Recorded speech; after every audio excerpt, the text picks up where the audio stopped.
Shalom. Let's start by giving all praise, honor, and glory to Yahweh, Bahashim, Yahweh Shai, Bahashim, Rakakadash. In Hebrew, that's the name of our Almighty Heavenly Father, which is Yahweh, in the name of His only begotten Son, which is Yahweh Shai, our Lord and Savior, and the Rakakadash, the Holy Spirit. Double honors to the elders and apostles of Great Millstone for teaching us this truth. Honors to the brothers that's pushing this truth, risking their life and freedom to do so. Also honors to the hopeful elect, the 1/3 of our people who are the true believers in Yahweh Bahashim Yahweh Shai that's returning to Him during these final moments, which is the last call, so that the Lord will have mercy on us in His time of judgment. So we back with another lesson through the power of the Holy Spirit. This is going to be Real Talk number 15. We're going to talk about the coming famine. It's going to be the worst famine known to man, the worst famine to be in the earth. And that's going to contribute to Jacob's trouble in that great tribulation. It's not going to just be massive death by violence, people being put to death, by the sword. It's also going to be a lack of food. People going to be starving to death. People going to break mentally. They're not going to know what to do. They're just going to lash out. So it's going to be a bunch of violent, hungry Americans. You couldn't ask for a worse combo. But let's get Matthew 24 and 21. For then should be great tribulation, such as was not since the beginning of the world to this time, no, nor ever shall be. So it's going to be a time of trouble that hasn't been seen by the earth from the beginning till now. And it won't be a time as bad as the time that we're coming into after this time. And part of that is going to be because of the famine. It's not going to just be death and murder and violence. The famine going to be just as bad as the murdering. Daniel 12 and 1.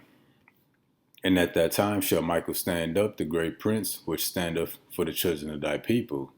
And there shall be a time of trouble, such as never was, since there was a nation, even to that same time. So this time of trouble, such as never was, again, it's not going to just be violence. It's also going to be a famine. People are going to be starving to death. And the elect of the nation of Israel, they're going to make it through this time of trouble. They're going to make it through the famine. They're going to make it through the pestilence, the plagues and the illnesses that's going to hit America. They're going to escape the sword from these wicked 2/3 and from Esau and his military. So all this is going to come together to make that time of trouble. In these real talks is to prepare our minds, to prepare our spirits, to build ourselves up, to, know how to navigate through this dark time. Now, with that being said, we got some information we're going to get into. I got a lot of stuff to cover. Don't know how long it's going to be, but we shall see. I got a little screenshot. Russia strikes port, hold 20 million tons of grain hostage. Putin accused of weaponizing food. Got a few web pages we're going to look at. So yeah, Russia blocked 20 million tons of grain from being exported from Ukraine because 1/3 of all the grain, all the wheat in the planet Earth comes through Russia. So over 200 million tons of grain like corn and wheat are trapped in Ukraine because of Russia's ongoing blockade of its ports. So it's pretty much saying Putin is blocking the wheat so that it can't leave. Now, I also seen an interview by Putin saying he's not doing nothing to the grain, that it could leave if they wanted it to leave. So the U.S. is blaming Putin. I blame the U.S. I think they just holding the wheat hostage to bring about this famine. Now I got another web page we're going to look at. Russia strikes Ukraine's Black Sea port of Odessa hours after grain deal signed. So let's read through this. Ukraine says Russia has attacked the Black Sea port city of Odessa less than 24 hours after the two countries agreed to a deal to resume shipments of millions of tons of Ukrainian grain amidst a global food crisis. Ukraine's military says Russia fired at least 4 missiles. So they saying Russia signed a deal with Ukraine to export the grain, and then after that, Russia, shot down the port where the grain was to be exported at. But this is 200 million tons of grain. That's all your breads, Pop-Tarts, cereals, General Mills, Kellogg's, pasta, a bunch of your crackers and cookies, and all your corn products, corn syrup. That's all that stuff is in a lot of our foods here in America. So the people who eat the standard American diet, which you shouldn't be eating, this is gonna affect you. But the elect, we starting to eat from the earth. We eat fruits, vegetables, nuts, seeds, beans, and rice. Other grains as well, oatmeal, quinoa. But if you eat Pop-Tarts, Kellogg's cereals, oatmeals, cookies, chips, Nutri-Grain bars, granola bars, all them crackers, all that processed food is going to affect you. It's not going to affect us. So while the rest of the world in a famine, we're not in a famine. We eating what naturally grow from the earth. But that was that point there. Now we're going to get into this next screen. Well, we're going to read this real quick. Bank of England governor warns of coming apocalyptic global food shortage. So it's not going to be a food shortage just here in America. It's going to be throughout the world. Now the elites is orchestrating this so they can bring everybody to their knees. Then once everybody had it, they're going to introduce that microchip. So you're going to have to get the microchip to eat. We're just going to read a little bit of this. Andrew Bailey said he is increasingly concerned about another massive surge in food costs if Ukraine, one of the world's major growers of crops, is unable to ship out wheat and cooking oil from its warehouses due to Russian blockade. Anyways, it's going to be a bunch of pieces that come together to bring out this food shortage. Now this next screenshot here, strange trend of food processing plant fires appear across the U.S. So all of a sudden, all these food processing plants are catching on fire. It's been more than 20, might be as many as 50 to 100. We'll cover about 30 to 40 of them in this lesson, which is going to be most of the lesson. But yeah, all these food processing plants catching on fire. And a few more screenshots to look at. Tens of thousands of chickens have just been wiped out in yet another accidental fire.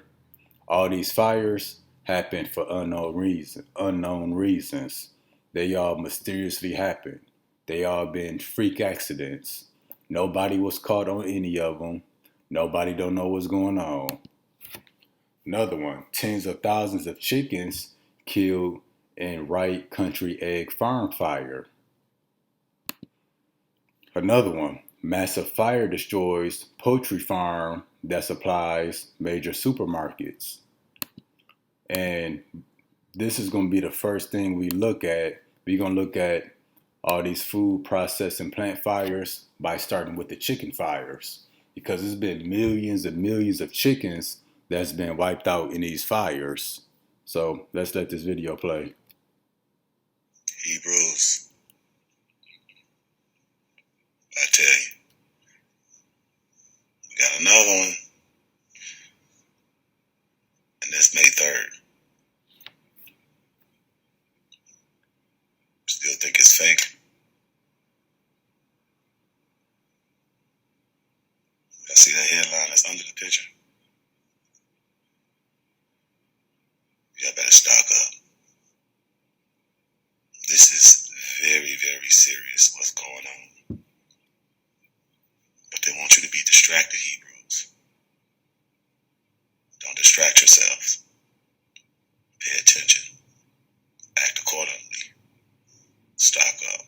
Shalom. Is evaluating the damage left behind from this massive fire. It happened late last night in Howard Lake, straight west of the cities on Highway 12. Our Heidi Wigdahl traveled to Howard Lake, where state officials are trying to determine how it started. Cleanup is underway at Forceman Farms in Howard Lake after a massive fire on Saturday night. About 19 hours later, you can still see a bit of smoke from the road. This is where a poultry building once stood on the farm, which is a large egg producer in the state. Crews responded to the fire off Highway 12 around 10 p.m. There's a lot of sirens, a lot of noise, a lot of commotion. There's one of the fire chiefs going down the road. Eddie Olson was 6 miles away in Cokato, having a bonfire in his backyard. I'm a Skywarn spotter, so I do a lot of radio communications and stuff, and this is one of maybe 50 radios I have, so I just grabbed one and heard that they were dispatching all the departments, so I knew it was big. Eddie grabbed his radio and arrived at the farm to find it in flames. It was incredibly huge. Multiple fire departments were on scene to help fight the fire. The Wright County Sheriff's Office estimates about 200,000 chickens were inside the building. A Forceman Farms spokesperson says they're not sure how many chickens were killed in the fire. They're estimating anywhere from tens of thousands into a couple hundreds of thousands. It's a lot of chickens. It's a hit to the egg market. It's people's jobs. It's a local community, so anytime anything big like that happens, it's not good. Forceman Farms sells over 3 million eggs per day to some of the nation's largest retailers. Hey, go!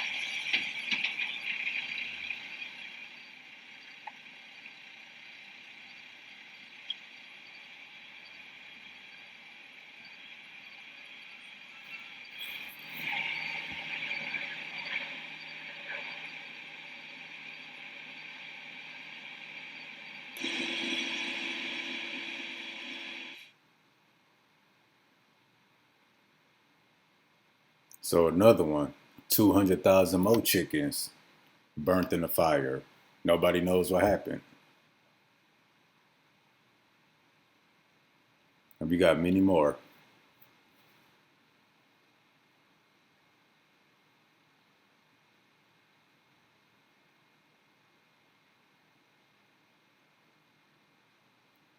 News out of Pasco County. Crews battling a huge fire at a chicken farm. It's all happening on Cal-Maine Foods along Simpson Farm Lane in Dade City. It's 45 Fox 30's Kelly Callan this morning. Kelly, this farm is about southeast of Dade City. Multiple barns caught fire, threatening thousands of chickens. What's the latest? So firefighters are telling us that they've been able to contain it because we have about 8 structures here, very large coops that contain anywhere from 60 to 80,000 chickens in each one. 3 of them were on fire when they arrived, but they have been able to protect the other ones. But they are still battling this fire. This is still an incredibly active scene. When our crews arrived this morning, though, they saw flames shooting into the sky. This was very much an active fire. Things very different now. It seems to have calmed down, but firefighters tell us that they are continuing to battle these fires because of the nature of them, because of how large these structures are, how deep the fire is within those structures. They're just running into a lot of issues. One of the other issues that they've run into this morning is just how remote this farm is. The nearest hydrant, they tell us, is about 3 miles away. So mutual aid and water tanker trucks have had to be called in from Polk, Hernando, and Sumter counties. Another issue that they tell us that they're facing is that there are propane tanks within those structures. They help power some of the electricity within them, and those have been causing large explosions throughout the night. On the other side of the country, crews from several different fire departments were called out to a huge fire at Hickman's family's farm in Arizona, and that was earlier today. According to the farm, about 165,000 egg-laying hens died when 2 of the 10-lane barns burned. This fire is huge. The Buckeye Valley Fire Department said at least 60 firefighters were on the scene. 1 person was taken to the hospital in stable condition. We're not sure at this point if they were a firefighter or someone who worked on the farm. The devastation here at this egg farm is mind-blowing in a lot of ways. Nearly 300,000 chickens were trapped inside of this 3-story steel building on the outskirts of Ceres as flames and smoke took over. It's unbelievable to know that so many animals, hundreds of thousands of animals, were trapped inside this building that's not that big. and they were stuck inside as the flames ripped through this building. Christine Morrissey, executive director of an animal rescue group based out of Stockton, hopped in her car and started driving toward Ceres the moment she heard about the fire, hoping she could help rescue what she could. But when she showed up, there were no animals left to rescue. We wanted to save at least one life, and to know that so many lives were lost here is beyond measure in so many ways. The steel building made things difficult for firefighters. Some breaking news right now out of Johnston, where a fire broke out at Buffoni's Poultry Farm on Greenville Avenue. We spoke to the owner, who tells us there were about 3,000 birds in the building that burned. He also says they likely did not survive. At this point, there's still no word on what may have sparked that fire. To our top story this morning, some massive flames are ripping through a farm in Salem County, New Jersey, killing hundreds of thousands of chickens. Fire crews have been battling the fire there all night long. Eyewitness News reporter Howard Monroe getting an update now from the chief. He's on the scene with the latest there. Howard. Janelle, some of this fire is still burning in parts. Crews, they are still out here attempting to monitor the situation. However, at this point, we are told that they will likely just let the rest of this fire burn out. Now, this is the Red Bird Egg Farm on the 100 block of Cemetery Road in Piles Grove. The fire started at 8:30 last night, and before all was said and done, it grew to 4 alarms, with crews coming from as far away as Burlington County. We're told that no humans were injured in the fire. However, the chief of the Mannington Fire Department says nearly 300,000 chickens have died. 200,000 of them died in the fire. Another 80,000 died in a neighboring building that lost power, which stopped the fans from blowing. With yesterday's hot weather and the heat from the fire, those chickens simply couldn't survive. The chief explains their major issue getting the fire under control.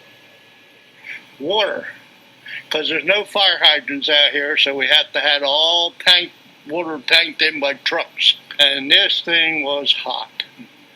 It started on that one building that way to the left, and we thought we was making headway, but it was so hot, the metal just was melting, and it just went right over to the next one because of the heat, and they're aluminum buildings.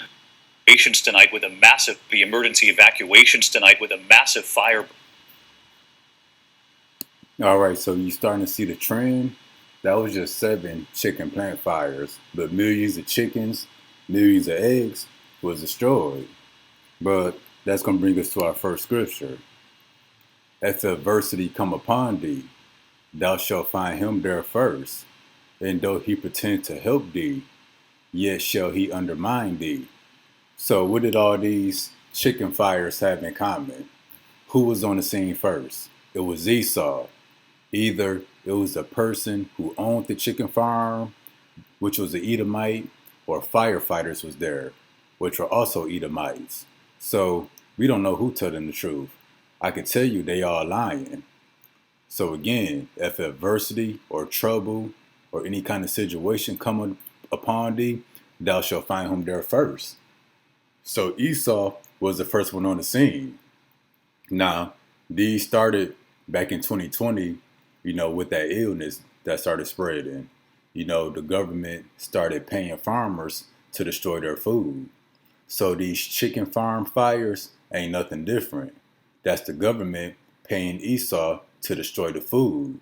They've been building this famine for a long time now, but they've been at it more aggressively since 2020. Now, looking back at history, we know how the white man do business. How did Chase Bank, Wells Fargo, all these billionaire organizations that we got now, how did they get started?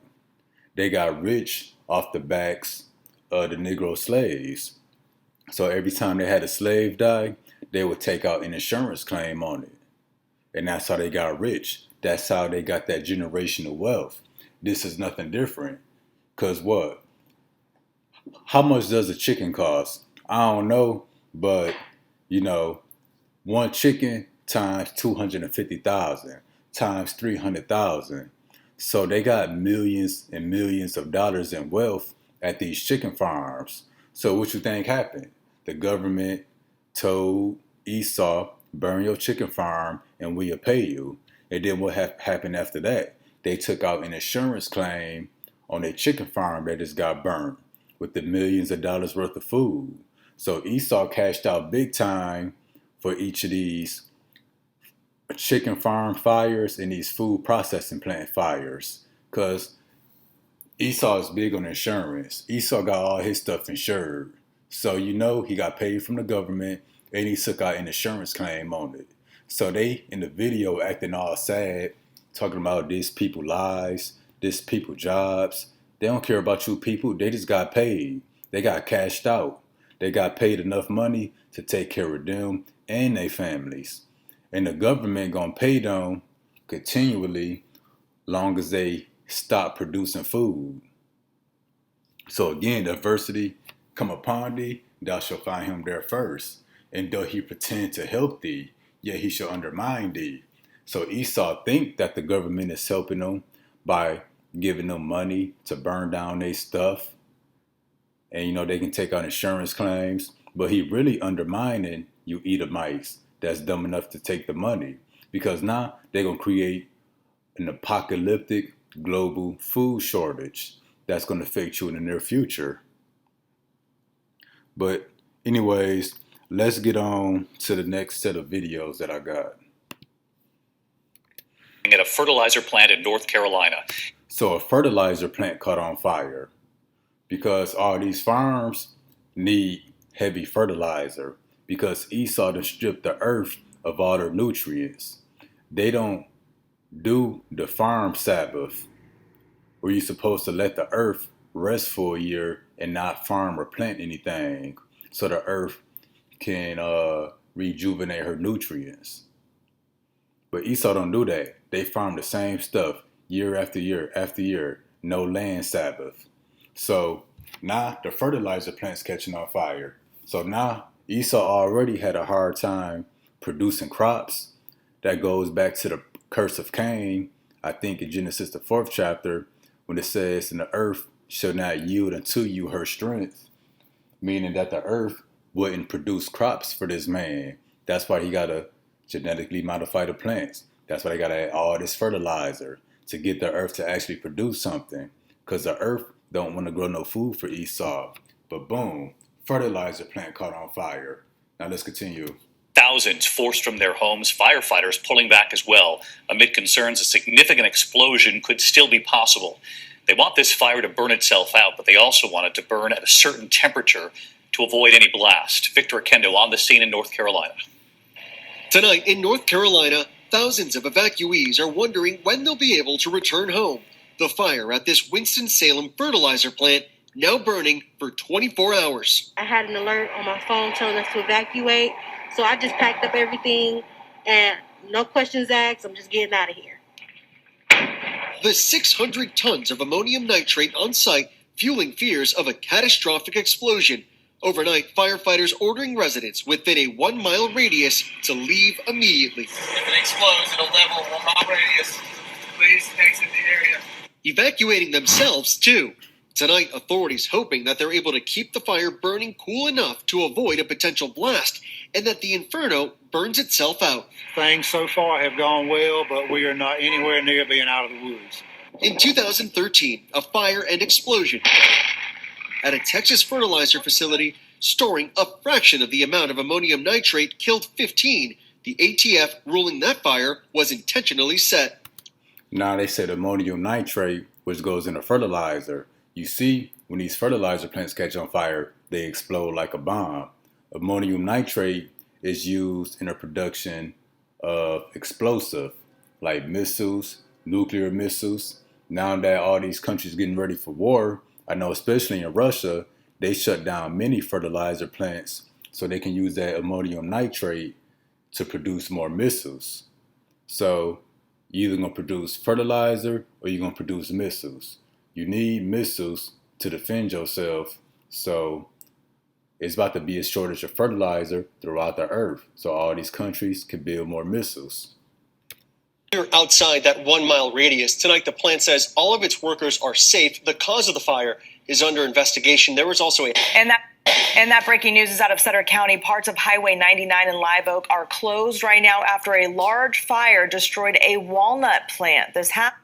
So what? Now the fire is attacking the nuts and seeds. Your walnuts, peanuts, sunflower seeds, cashews, pumpkin seeds, Brazil nuts, pine nuts, and whatever else out there that I don't forgot. Your pistachios, none of that stuff's safe either. They attacking all the food at its source, either the fertilizer, or they burning down the farms, or they hitting the manufacturing plants, where they store all this stuff.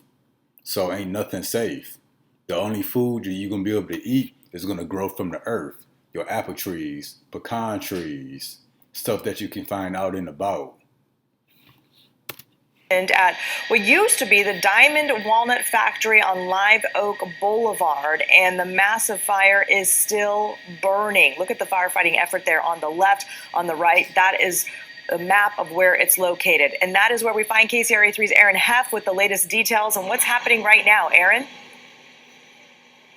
Lisa, it's been huge all morning. Massive ladder trucks you can see right behind me. This used to be a walnut processing factory. This is what remains. Deputies and first responders, firefighters all telling me that they could see the flames from 3 miles away. This massive 10,000 square foot building was a walnut processing factory. By all accounts, it was completely vacant and was only being used to store walnuts. The first 911 call came in around 7:40 this morning. It garnered a massive response from the area, including Wilson, Sutter, Linda, Yuba, and Cal Fire. The fire on this massive lot, so hot that surrounding homes were evacuated because the heat off this fire was beginning to melt the siding off of nearby homes. As of right now, there are no injuries being reported, but some neighbors' homes are being flooded. It is historical. So, we're talking 1900s probably since it's been here. And the flames were very large. I could see them coming from the office. There's large boxes that have been stacked up that have been damaged by the fire, so they're unstable. There's metal structure that's still going to be in the area.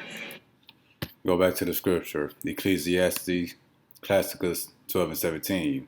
If adversity come upon thee, thou shalt find him there first. So all these fires, Esau is the first one on the scene. And just how mysteriously it ain't no fire hydrants around. Mysteriously ain't no people in the area when the fire break out. So they can never put it out. If adversity come upon thee, thou shalt find him there first. So Esau is building this famine. There's a number of things that could potentially fall on somebody. They said this is such a large area that this investigation is going to take days and days just to make sure that it's safe to be in this area. They also said that it's going to take days and days to ensure that nobody was in fact inside. They not doing no investigation. The government paid these people, and all these Edomites about to take out these insurance claims on they farm fires, they food warehouses. They about to cash out. My team is looking into claims about fires after several U.S. food processing plants went up in flames in recent months. WCNC Charlotte's Megan Bragg looks into what we know about the circumstances tonight. And look at the title. People are not setting food processing plants on fire intentionally to create a food shortage. So people, they saw the pattern of what was going on, and they started exposing Esau on creating this food shortage, to the point that Esau had to get on TV and say people not burning these food processing plants down intentionally. It's just happening. Got caught red-handed. If adversity shall come upon thee, thou shalt find him there first. Recent fires at food processing plants across the U.S. have several people speculating online if something else is behind them.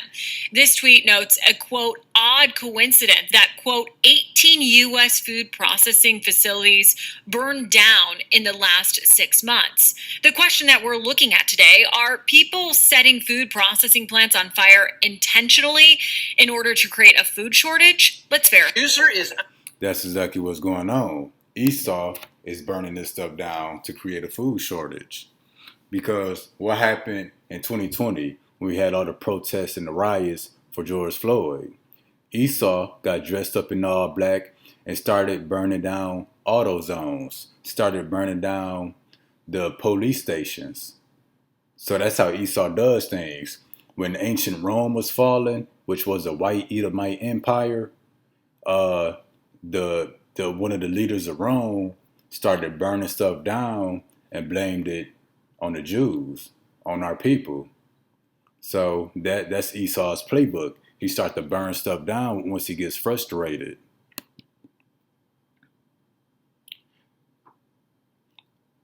So now I got another web page we're gonna look at. We're gonna look at some more of these food processing plants that's been burned down. Because in that video they said it was 18 in the past 6 months. It's well over 50 now. We're gonna read 20 of them right here. Number 1, 7% of the 80,000 square foot Van Drouin Farms freeze drying facility in Illinois was burned and declared a total loss. Van Drouin has plants all over the country, but this is their largest, their main facility. So a freeze drying facility was burned down. That's where you get all your dried foods, jerkies, fruits, your roasted nuts and stuff. Food for the doomsday preppers that you can add water to and heat it up. Then you get a whole meal. So a freeze drying facility burned down.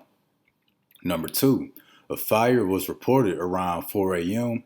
at the 140,000 ton Cargill livestock and pet feed mill in Louisiana. A building on the property burned for 12 hours and caused no injuries. The fire was blamed on the explosion. Now, what just explodes out of nowhere? Sound like Esau planted a bomb. So this plant here was a livestock and pet feed. So your pellets for your chickens, for your dogs, for the farm animals, animal food, that burnt down or exploded. Number 3, the Oregon Potato Company, an explosion. If you see an explosion anywhere, they got Esau's name on it. An explosion attributed to a faulty boiler destroyed the Oregon Potato Company in Washington. This plant supplies corn and potato chips to much of the western U.S. The fire occurred around noon. Employees called 911. 7 employees checked into a nearby hospital. The blaze was the largest county fire district has seen in a decade. So the Oregon Potato Company plant exploded. And again, this one supplies corn and potato chips, all your Doritos, all your potato chips, I stopped eating all that stuff. I forget what they call your Cheetos, your Fritos, all your chips, all your snacks, all the snacks that the American people like to eat. Because if you in this truth, you shouldn't be eating that stuff. We coming back to the Lord, we don't eat potato chips no more. We don't eat Cheetos. We don't eat Doritos. Your major food brands here in the U.S. got aborted fetal tissue in it. Aborted fetal tissue. So you eating that stuff, you pretty much a cannibal. The food is greatly defiled here, and they got all types of poisonous chemicals in it. Number 4, you got a long way to go. The Winston Weaver Company.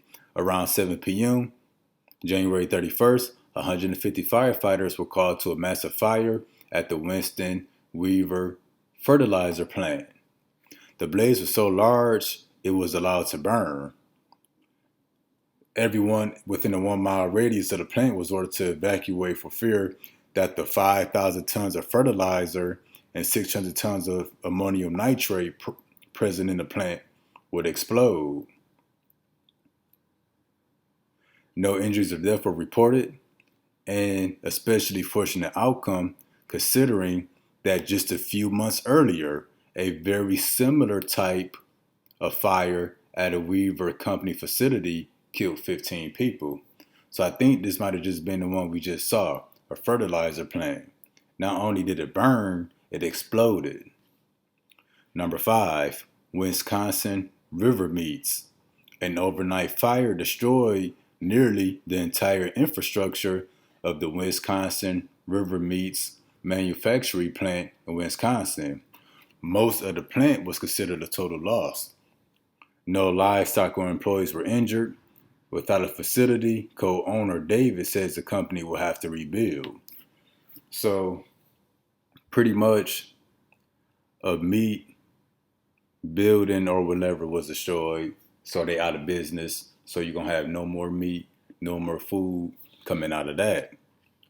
Louis Dreyfus Company, number 6, around 8 p.m., a baghouse used for filtering dust caught on fire at the country's largest soy processing plant.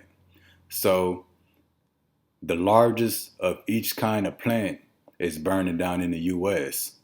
At that time of the fire, experts warned that the disruption would slow the production of soybean meal in the U.S.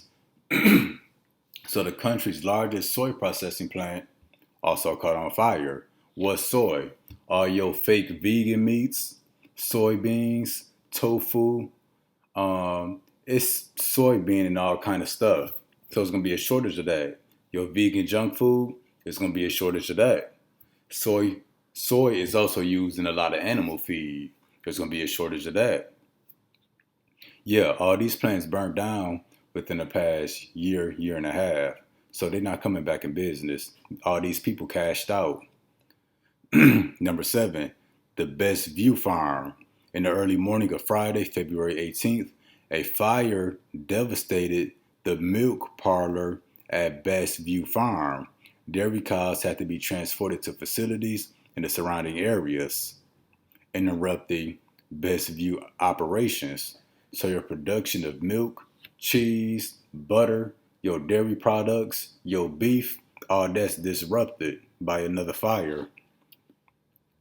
Number 8, Shearer's Foods. A Shearer's Foods manufacturing plant specializing in salty snacks, cookies, and crackers was set ablaze after a boiler exploded, injuring a handful of the over 230 employees of the facility. Former plant safety manager Stephan surprised that no one died, given the extent of the damage. The building will take 15 to 18 months to rebuild. They not going to rebuild it before all hell breaks loose. But you know, America's we big on the salty snacks, crackers, cookies, chips. It's about to be a shortage of it. Number 9. Oh man, this stuff funny right here. Esau's a damn fool. Nutrient AG Solution. A fire at the AG Solution facility in Washington was reported around noon Monday, February 28th. An evacuation order was issued to all buildings located within a half-mile radius of the facility. The fire burned through 1.7 million pounds of sulfur used for fertilizer. No one was injured in the blaze. So another fertilizer plant burnt down. Halfway done, Nestle Frozen Foods. A fire that took 24 hours to extinguish broke out in a production cooler at the Nestle plant in Arkansas. The blaze started around 4:30 p.m. None of the 800 plant employees were injured in the fire. The plant produces frozen foods for the Nestle's Hot Pocket, Stouffer's, Lean Cuisine, DiGiorno, and Tombstone brands. The plant was shut down for an extended period, significantly delaying food production. So yeah, your Hot Pockets ain't about to be no more of them. Those Stouffer's, those oven dinners that had like pasta, spaghetti, Alfredo, and stuff like that, they pretty good. But it's gonna be no more of that. Your Lean Cuisine, your TV, and your frozen dinners, the Journo's frozen pizzas, and the Tombstone stuff is about to be significantly delayed, meaning it's not coming back. Number 11, Wayne Hoover Farm. Fire erupted around 5 p.m. at the Wayne Hoover Dairy Farm in Pennsylvania. Animals were transported for care to nearby farms and facilities. A total of 42 cows were displaced, significantly disrupting food operations. Esau used these words like delayed and disruption. It ain't coming back. Plantfield Walmart Fulfillment Center. A 1.2 million square foot Walmart fulfillment center, the size of 20 football fields, burned for multiple days in Indiana. 350 firefighters, 30 fire agencies fought the blaze, which consumed massive stocks of food bound for all locations all over the country.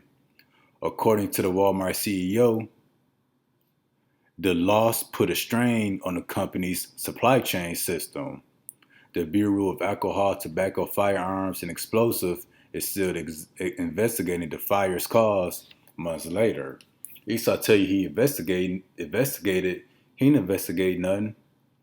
But anyways, a Walmart that has all kind of food, your box foods in these plastic bags, your canned goods, your juices, water bottles, pops, all that stuff burnt down.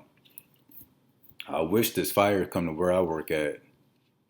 Number 13, Penobscot Macron potato dressing, a plant that produces specialty frozen potato products, caught fire in 3 a.m.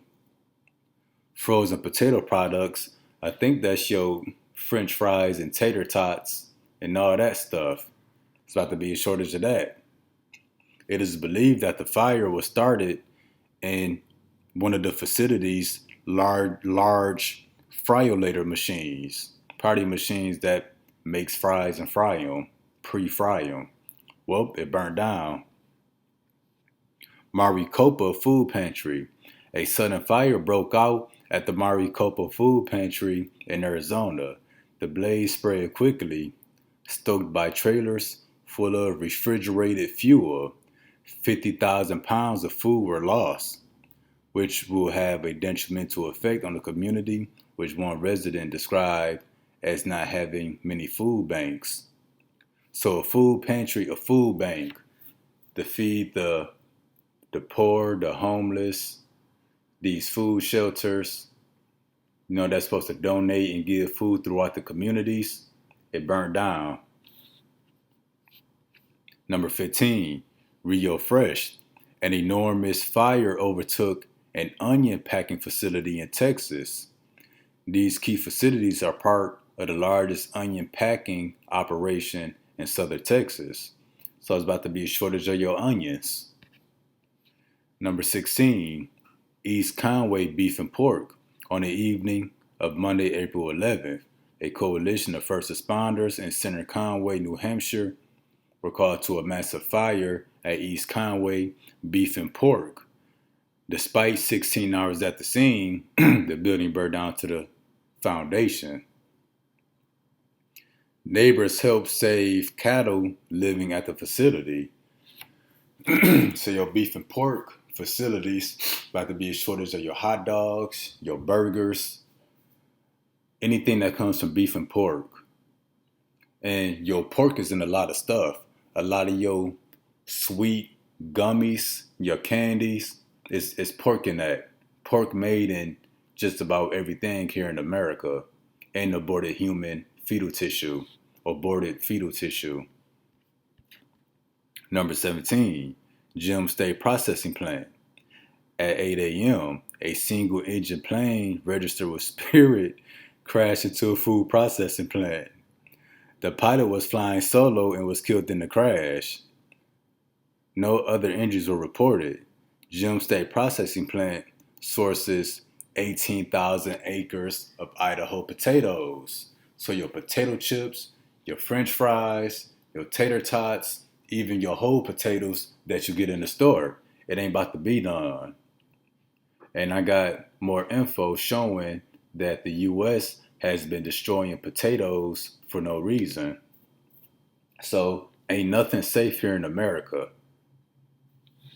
Number 18, we almost through.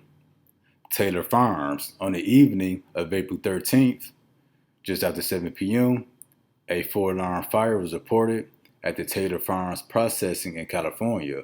The facility is a food service production and distribution operation for wholesale salads and shredded lettuce. So you thought you was about to eat a salad? Nope. Because of the threat of combustion from 35,000 pounds of ammonia on site, fire officials evacuated the nearby area. The facility was a total loss. Taylor Farms plans to rebuild and open the site by spring 2023. That could be around the time of the destruction of America. So they not coming back into business either. So yeah, your shredded lettuce, whole salads, ain't gonna be none of that. Azure Standard, organic food distributor. Azure Standard lost its headquarters to a fire on April 19th. The cause of the fire is under investigation. Azure Standard CEO David stated that the headquarters was a total loss and that the company will have to make adjustments to the operations and rebuild. No one was injured in the fire.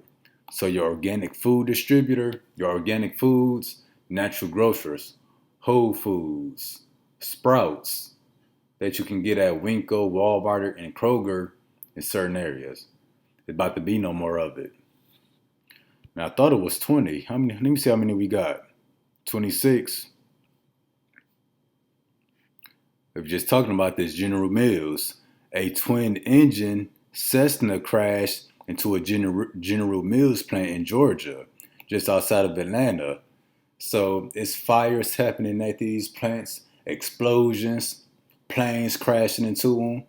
The plane came to rest in a remote section of the plant's property where empty trailers were stored.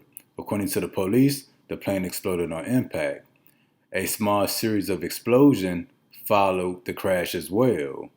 2 passengers were killed in the crash. Was General Mills, your cereals and Pop-Tarts and stuff that kids and Americans like to eat. It exploded. Purdue Farms. Fire broke out at Purdue Farms grain processing and storage facility. The blaze was centered around a soybean processing tank. The fire was contained within an hour. The fire had minimal impact on the operations. But anyway, a grain processing plant and a soybean processing tank, caught on fire. Guess it didn't do much, but still, it's another one. It wasn't a total loss like Esau wished it would have been, so they could cash out. Number 23, rail car derailment. The derailment of a Canadian Pacific Railway freight train in southern Alberta resulted in the loss of 43 rail cars containing potash, a vital fertilizer ingredient. Some of the cargo was recovered. The cause of the derailment is still being investigated. So a train carrying 43 cars of a fertilizer ingredient. The train crashed. 24. A massive fire in a small Minnesota township killed 200,000 chickens. We already know about that. I think this might have been one of the ones we watched earlier. And it sells more than 3 million eggs per day. Well, no more eggs. JB Foods. Fires responded quickly to a blaze at JB Foods meat packing plant. What's your meat packing plant? Or let me continue. A small fire inside the plant's meat processing fire was controlled within 15 minutes. So your hot dogs and burgers, I'm guessing. Number 26, Festa Foods. On June 13th, the Festa Foods frozen pizza plant in Wisconsin caught fire. Residents within a mile radius were advised to keep their windows and doors shut to protect from a dangerous amount of smoke. But anyways, a pizza plant burnt down. I guess pizza is big up there in Wisconsin. So all type of foods is being destroyed right now. But we're going to get into some more of this video. And this here is talking about how the farmers was instructed by the U.S. to destroy their crops. The vegetables, how they was instructed to destroy their pigs and cows, how they had to euthanize their livestock, pretty much meaning to neuter and spade them so that they couldn't reproduce. But let's continue.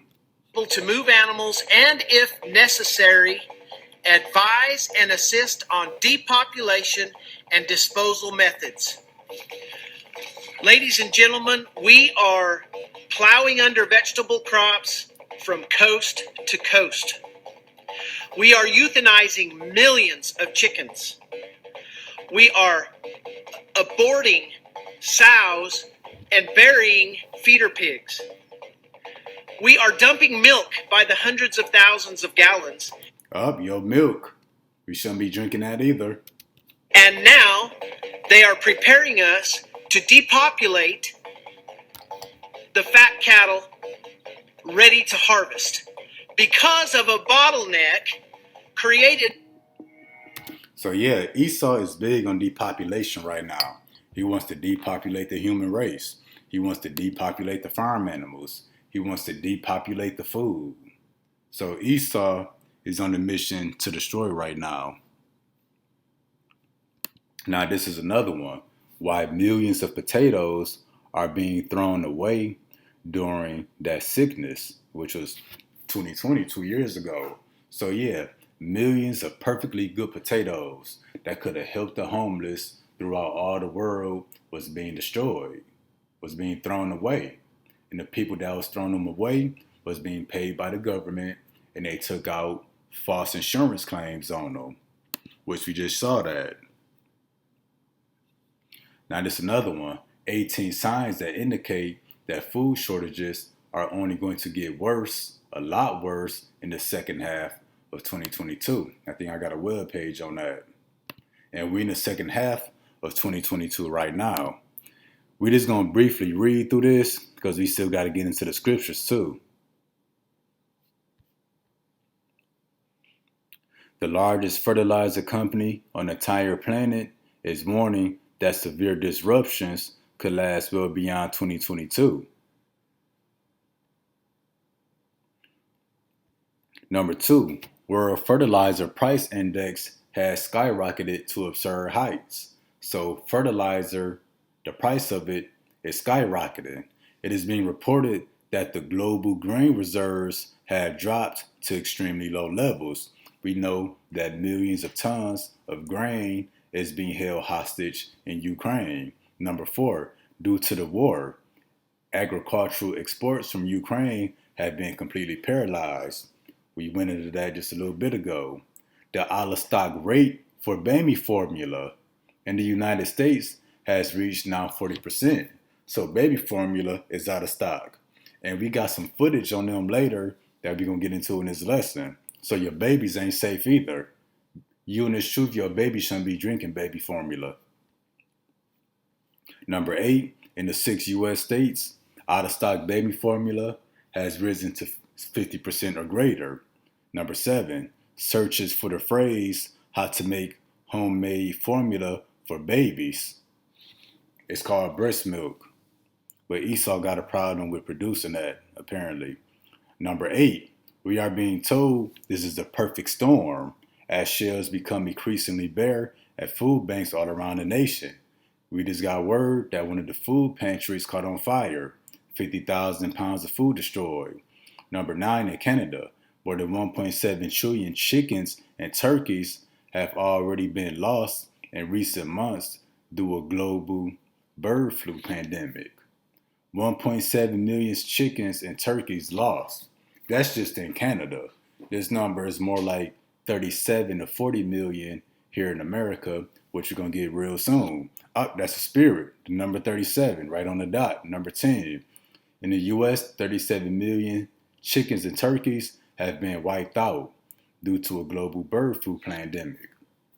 So yeah, if it ain't the chicken farm fires, it's the bird flu.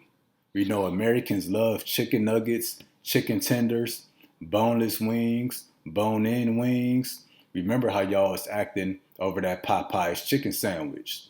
So these Americans gonna lose it when it ain't no more chicken, along with other stuff. Number 11, the two largest reservoirs in California have fallen to critically low levels. This is a reservoir for water.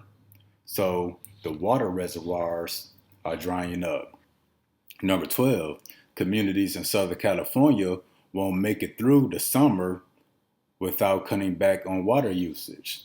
Number 13, many of the largest lakes around the world are in the process of disappearing because they are rapidly drying up. We heard Lake Michigan dried up, and reservoirs are drying up in Mexico and throughout Europe. Wildfires are continually to devastate agricultural land across the western half of the U.S. And we got that. They've been calling it the heat apocalypse all throughout America, all throughout Europe. Not just of yesterday or 2 days ago, China is now having forest fires, burning up the forest fires, burning up the farmlands. Number 15, we are being told that steak prices in the U.S. will keep rising due to hail and frost. Spanish apricot crop is going to be way below expectations. 17, overall Spanish fruit production is expected to drop to its lowest level in 40 years. Kansas senator is openly warning that a horrifying worldwide famine is coming. A horrifying worldwide famine, and it is coming. So we got many reasons why this is the perfect storm for a famine to strike here in America. To go another screenshot, America's beef supply expected to shrink from drought. We've been in this heat apocalypse and rising costs preventing ranchers from growing their herds. So, because what?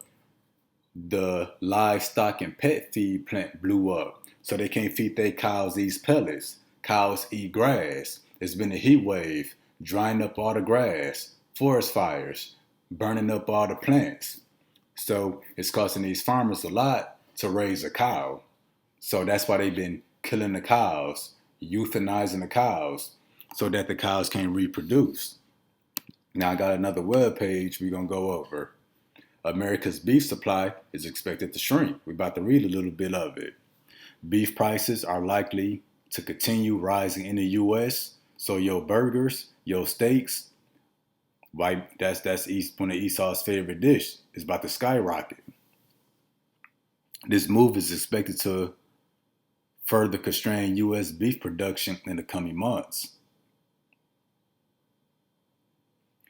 The country, let's see, it is expected that this will become more pronounced later this year. We in the later part of this year now, coming into the last quarter and into 2023. Perfect time for the famine. You see, all this stuff has been happening since 2020, but more now in the first half of 2022. They said the second half would be a lot worse, and a lot of this stuff will be disrupted into 2023, which means it's not coming back. Persistent drought conditions throughout the western U.S. has decimated grazing pastures, which causes cattle farms to spend more money on supplemental feed, that livestock pellet, which presents another problem for the beef industry, because the livestock pellets, that's burning down too. Now let's see what else we got. Got another screenshot. Foods and other grocery stores are closing locations soon. So a bunch of different types of grocery stores about to be closing down too. And just another one. Grocery store is closing stores permanently starting June 3rd. So a lot of these grocery stores is going out of business. Now let's see what else we got. Bird flu outbreak. Nearest worst outbreak ever seen in America, with 37 million dead chickens and turkeys. I didn't know we had that many chickens and turkeys here in America. Y'all like Thanksgiving? Y'all not gonna have a turkey this year.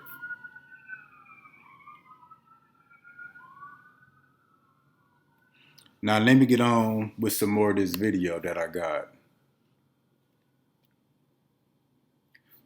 Farms are using ventilation shutdown to kill millions of birds, meaning they let millions of chickens and turkeys suffocate to death in this heat. Now this Edomite is going to explain it. So 40 million dead birds in the US alone. So just read the subtitles. If you have 10,000 hens packed into a house and one of them gets sick, then the industry is going to kill all of them. They're going to not only kill all of them, they're going to kill any others that may be nearby, on the farm, in bordering houses or neighboring houses.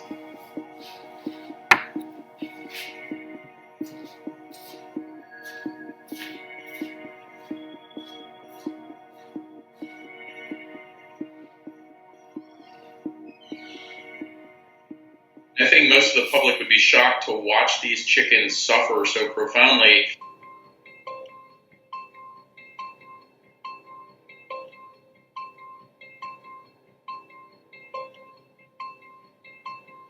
The farm is closing up vents, they're sealing off vents, they're shutting them, they're packing foam or insulation around openings to make sure that no air gets in or out. And then they're taking large industrial machines with hoses, whether it's an industrial heater or a CO2 pump, and they're feeding hoses into these barns, and then the birds and the pigs have nowhere to go.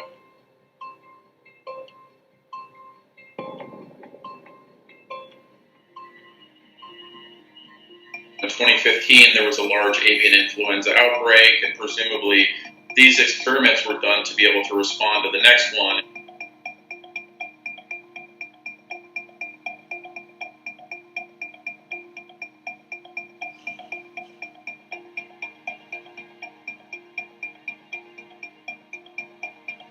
We knew that North Carolina State University had done a lot of research in relation to methods of mass depopulation of animals, as the term goes. The videos we have are one sort of phase of the experiment, and these involve individual hens. They were essentially put into a box. The front side was either glass or plexiglass so that a researcher could observe the bird, and they had electrodes attached to their combs and their skulls to measure their biological rates. And what happened is the experiments involved sort of different methods of killing these animals, either through shutting off the airflow to the animals or doing so plus including extra heat or carbon dioxide.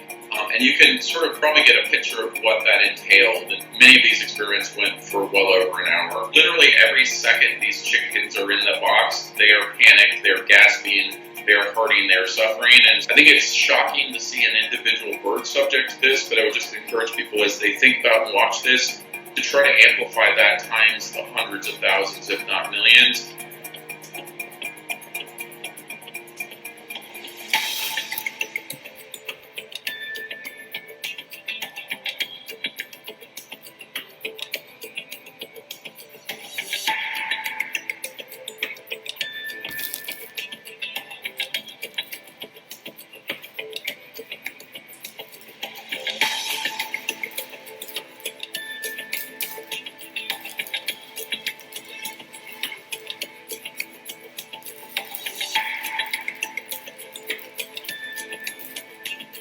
Many people use the AVMA as a shield. So if the AVMA says this can be done, you have state agriculture departments, you have large farms that say, look, we're doing it within these methods. And so if the AVMA were to come out and take a public stance and say that we don't support this, we reject this, I think that would have a lot of downstream ramifications. The problem is that the industry has become so enormous that they have essentially outgrown any method that might be considered remotely humane. You can say that this is a... So if it's not chicken farms catching on fire, if it's not food processing plants catching on fire and exploding, or planes crashing into these plants, it's Esau killing the animals directly. Esau was given the order to exterminate the farm animals. So they're killing these chickens by a sickness, the bird flu, that they created. As we speak, within the last 2 days, Military-style contractors are bringing tens of thousands of tons now, of frozen food to landfills in 6 states. They say that the freezers have failed Walmarts and other distribution centers and Sam's Club too. So they're bringing this food to landfills and overseeing it be destroyed.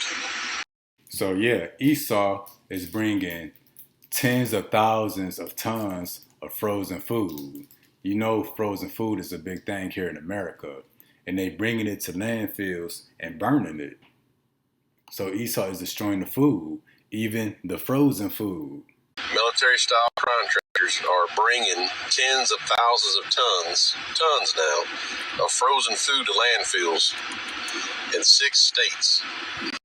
So they're bringing this food to landfills and overseeing it be destroyed. How do freezers go out like that when that's the main profit of any store is the frozen food section? You don't think they have HVAC mechanics on standby or backup generators or any kind of HVAC systems that are mobile? And I mean, the food's gone like that. So y'all look into that. Frozen food ain't gonna be no good anyway when the power go out. That's gonna be the first stuff to go. I've got formula in the back of my truck.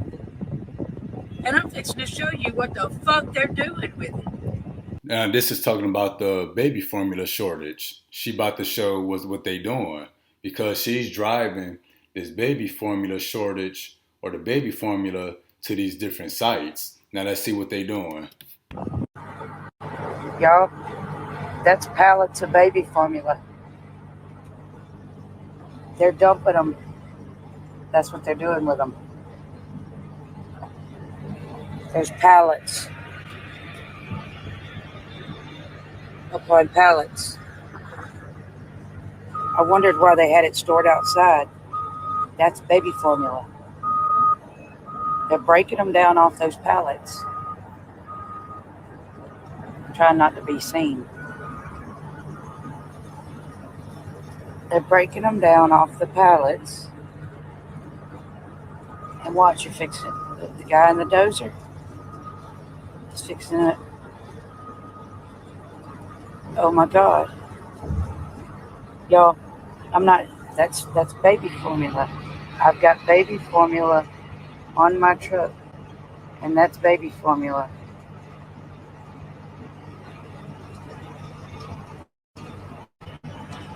So, yep, even the babies ain't safe. Esau even burning the baby formula. So Esau is burning everything during these last days, if you ain't noticed by now. But this famine is real, and we gonna see it going into this winter. Now I got people dying of starvation that I'm gonna show throughout the rest of this lesson to keep in mind what's restored in America and throughout the rest of the world. And this starvation is gonna come as a form of judgment from Yahweh Ba'ashem Yahweh Shai, because we're gonna get it in the scriptures exactly how many people of the nation of Israel gonna die from this famine. But that being said, we're going to get our next scripture, 2 Ezra 15 and 11. But I will bring them with a mighty hand and a stretched out arm and smite Egypt with plagues as before, and will destroy all the land thereof. So ancient Egypt, what did the Lord do? He struck them with plagues. What did the plagues do? They brought frogs. The frogs, they tell you, died in the water, so that messed up Egypt's water supply. So they didn't have clean water to drink. The cattle didn't have clean water to drink. They didn't have clean water to water their crops. So when you read in between the lines, the Lord was destroying their economy. He was bringing about a famine. Then what? He brought the locusts. The locusts ate up all the greenery, all the herbs and the vegetation. So it destroyed their vegetation. So it created another form of a famine. The Lord destroyed their food supply. He brought plagues that struck the cattle. A bunch of the cattle died. So they didn't have no meat to eat. And then they traveled and delivered goods throughout Egypt by the cattle, by the donkeys, the camels, the horses. So their source of transportation was cut off. So he was really destroying the infrastructure and the economy and destroying the food in Egypt to bring down Egypt from the inside. That's what the Lord is doing to America. So again, but I will bring them with a mighty hand and a stretched out arm. That's Yahweh Shai. And smite Egypt with plagues as before. America is that new Egypt. It's spiritual Egypt in the book of Revelation. That's why the pyramid on the back of the dollar, so that we could make these connections during these last days to finally understand the prophecies. So again, I will smite Egypt with plagues as before. So these wildfires, the heat apocalypse, the water reservoirs drying up. You know, Esau being a cancer and destroying all the food plants in the farms, the bird flu, that's a plague. That's the Lord striking Egypt, spiritual Egypt, which is America, with these plagues. And that's going to take us to Isaiah 3:1. For behold, the Lord of hosts, doth take away from Jerusalem and for Judah. Judah and Jerusalem, that's talking about the children of Israel. So the Lord is going to take something away from us. What is he going to take? The stay and the staff, and the whole stay of bread, and the whole stay of water. The stay and the staff goes into support. So your support systems for food and water, for bread and water, that's your welfare, your child support, your food stamps, all that's about to get taken away. Your food banks, your grocery stores, your support system that you get for food and water, it's about to be taken away. So again, the Lord of hosts doth take away from Jerusalem and from Judah the stay and the staff, the whole stay of bread and the whole stay of water. Because what? The water reservoirs drying up. Water about to be affected too. I ain't got to that part of the lesson yet, but don't think that the water is safe. Hey, the Lord attacking the water too by the hand of Esau, and we're going to get into that. But again, what the Lord is doing is taking the whole stay and staff of bread and water, which is all your food and all your water, he's taking away from Jerusalem, and the rest of the world too. But this comes as a form of judgment to the nation of Israel, to the 2/3, and to the rest of the world. And this is a strategy right here that the Lord is doing. This is a strategy that the white man is doing that he learned from the scriptures. Because first, they got to cut off the food. And then they got to cut you off. They got to surround you. We're going to get into that in a minute. But let's hit. I got to get Deuteronomy 28 and 52 real quick. Bear with me one moment. So Deuteronomy 28:52. And he shall besiege thee. Who is this he? Esau, the so-called white man. Who is thee? It's us, the nation of Israel. Let me make this a little bigger. And he shall besiege thee in all thy gates. To besiege means to surround you. Your gates is a city. So in all these cities that we in America, Esau is going to besiege us, and he's going to surround us until thy high and fenced walls come down, wherein thou trustest throughout all the land. So in these cities where we feel protected at, where we feel safe, Esau going to surround us with his militaries. And he shall besiege thee in all thy gates throughout all thy land, which the Lord Yahweh hath given thee. So first Esau has to cut off the food, then he's going to surround us. Now this is a war strategy, which we're going to get into in a minute. Now, once Esau has surrounded us, which is in the scriptures, Luke 21 and 20, and when you shall see Jerusalem compassed with armies. So Esau's going to besiege us, but once we see us surrounded with armies, know that the desolation thereof is nigh. You know that the destruction is near. And we're going to look up this thing called blockade and siege. Let me pull that up real quick. Yeah, we got that. The stores are closing for good. Different grocery store chains like Kmart. But we're going to look up the blockade and siege. A blockade means that the attacking party, who is Esau, is stopping anything or anybody from entering the city. So Esau has to cut off the food supply. Once there's no food in the city, Esau is going to commit a blockade. That means nothing or nobody can enter in or come out. What's that anything? Food and water. Once the food and water supply has been disrupted, now it's a food shortage. Now it's a famine. Esau does the blockade. Now no food can get into the city, into our areas. That's going to make people desperate and break mentally and bow down to Esau. And not only that, you can't get no help. Can't nobody bring you no food or water because it's going to stop anybody and anything from entering. A siege means that the attacking party, which is Esau, is now physically attacking the city and trying to gain access. So when Esau cuts off the food, he's going to do a blockade, block anything from entering, food or people. He's going to siege the city. He's going to attack it because it's a saying that a hungry enemy can't fight back. So if we hungry and weak, we can't fight off Esau. We can't resist his will. It is going to be easy for him to snatch us up and give us the RFID chip. The goal of a blockade is usually economic or to demoralize the inhabitants of the city and possibly to starve them. So Esau want to starve us out of hiding because, we're going to hide in our houses. We're going to hide in the wilderness. Well, since he cut off the food supply, and ain't no food coming in, he think, eventually when we get hungry enough, when we get thirsty enough, we're going to come out of hiding and turn ourselves in.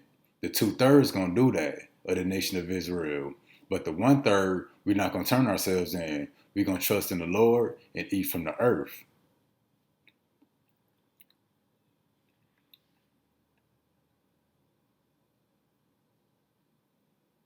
Now, there was another part down here that I was hoping to get. I think this one here, blockade, the shutting of a place, to shut a place down, blocking the harbor, line of coast, frontier by hostile forces or ships. What's that hostile force? Esau and his military. He's going to block off everything by force with his weaponry. No food coming in, no people going in. And wherever you at, that's where you're going to be trapped at. So if it's a famine in Detroit and it's blocked off, you're not going to be able to leave. You're going to be stuck in that famine until you get hungry enough to turn yourself in to the so-called white man. And let's continue. To prevent entrance of provisions and ammunition. Because what? Esau wants to take the guns. So you're going to be hungry. You're not going to have the strength or the power or the will to fight back or resist. But then no guns. You're not going to have no ammunition. So it's going to be no food or ammunition coming in order to compel a surrender from hunger or want.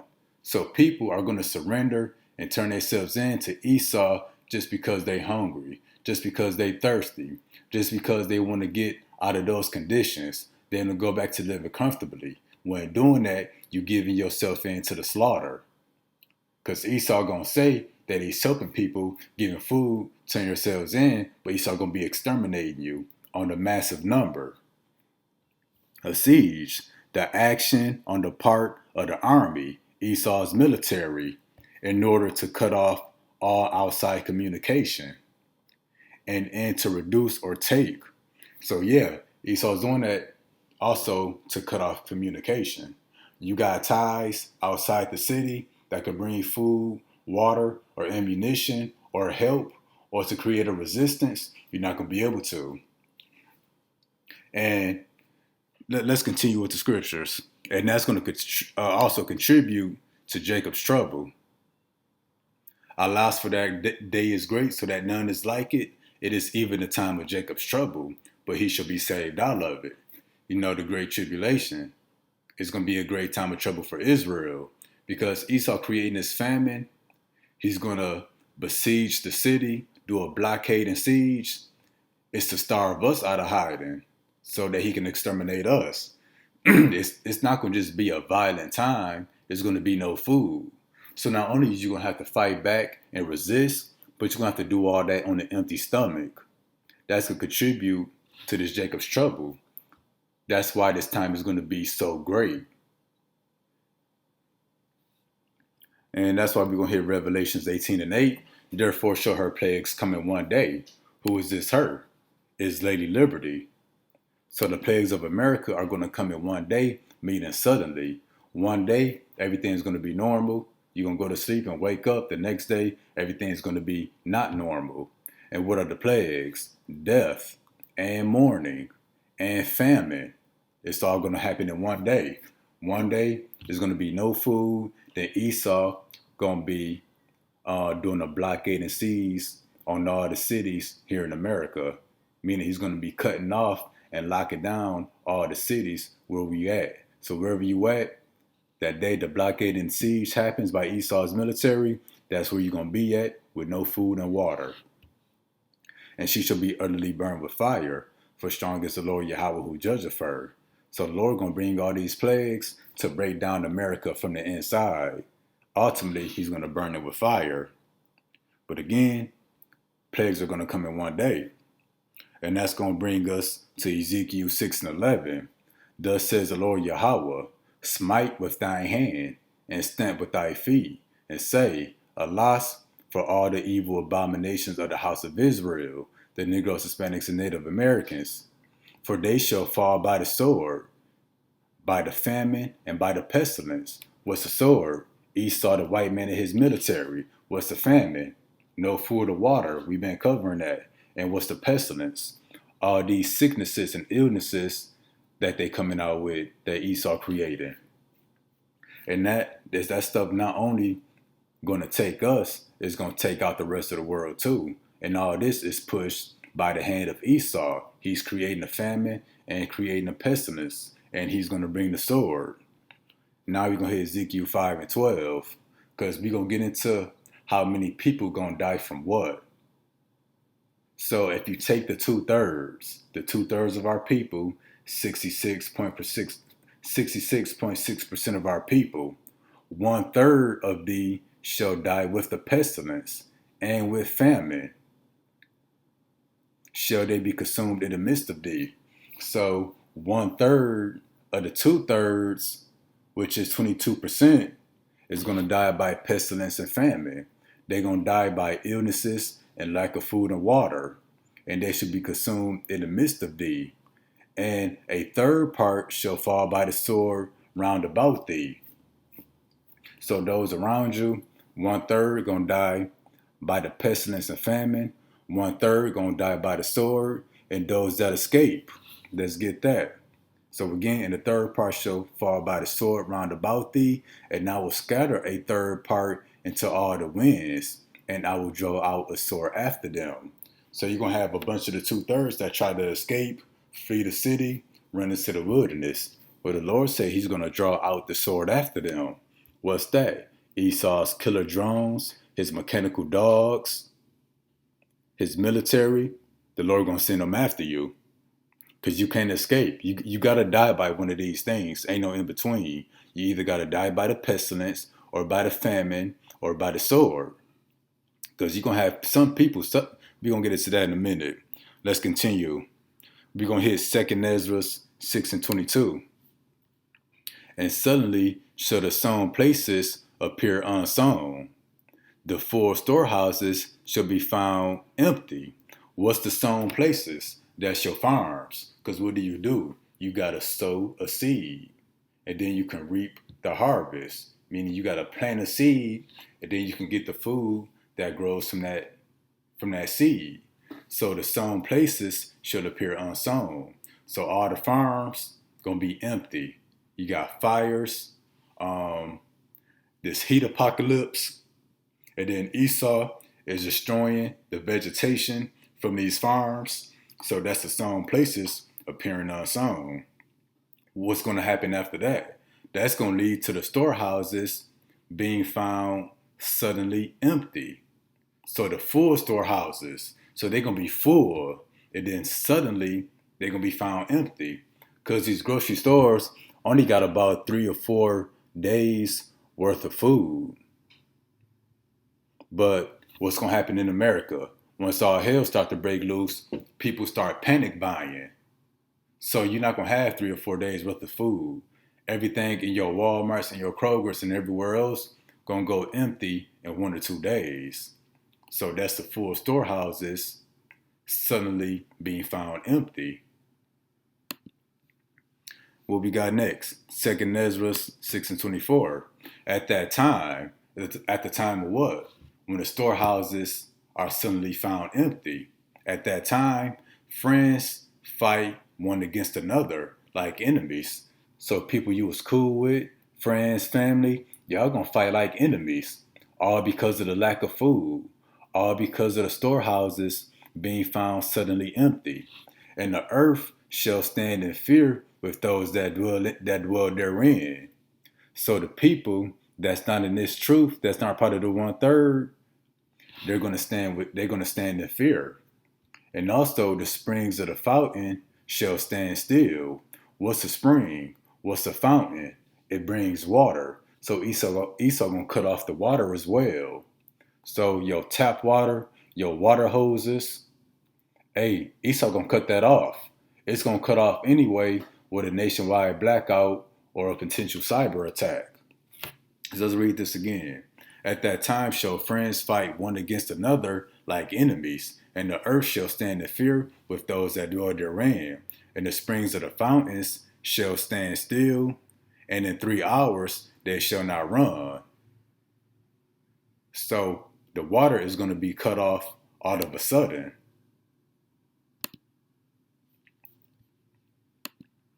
Now we're going to hit Isaiah 19 and 17. And the land of Judah should be a terror unto Egypt. We know Egypt is America. And Judah, will be the Negroes, the Negro tribes of Israel. They're going to be a terror unto Egypt. Why is that? Because when there ain't no food, our people like to eat. We got a bunch of kids. Judah is gonna go ape crazy. They gonna trip. All the guns we got, you already know we are aggressive warrior type of people. So these Negroes gonna be out here in the streets tripping. They're gonna be a terror under Egypt. But before Esau bring in the military to start exterminating them, everyone that make a mention thereof shall be afraid in himself. So just the thought of Judah is going to put fear in people because these Negroes going to be tripping.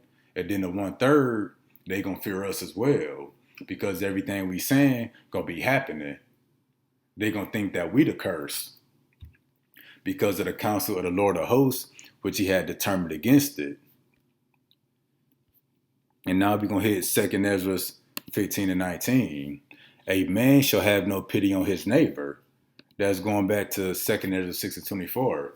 At that time shall friends fight one against another like enemies. People are going to have no pity on each other. Yeah, people going to have no pity on each other, but shall destroy their houses with the sword. What's the modern day sword? Your Glocks, your assault rifles, your AKs, it's that firepower.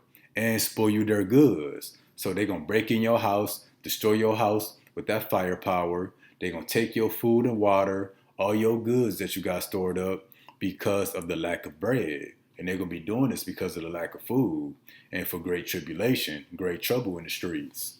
So that's why we say America is going to be a bunch of violent, hungry Americans. You can't ask for a worse combination. And again, the people are going to have no pity on each other. That's why you got to be part of this spiritual gathering.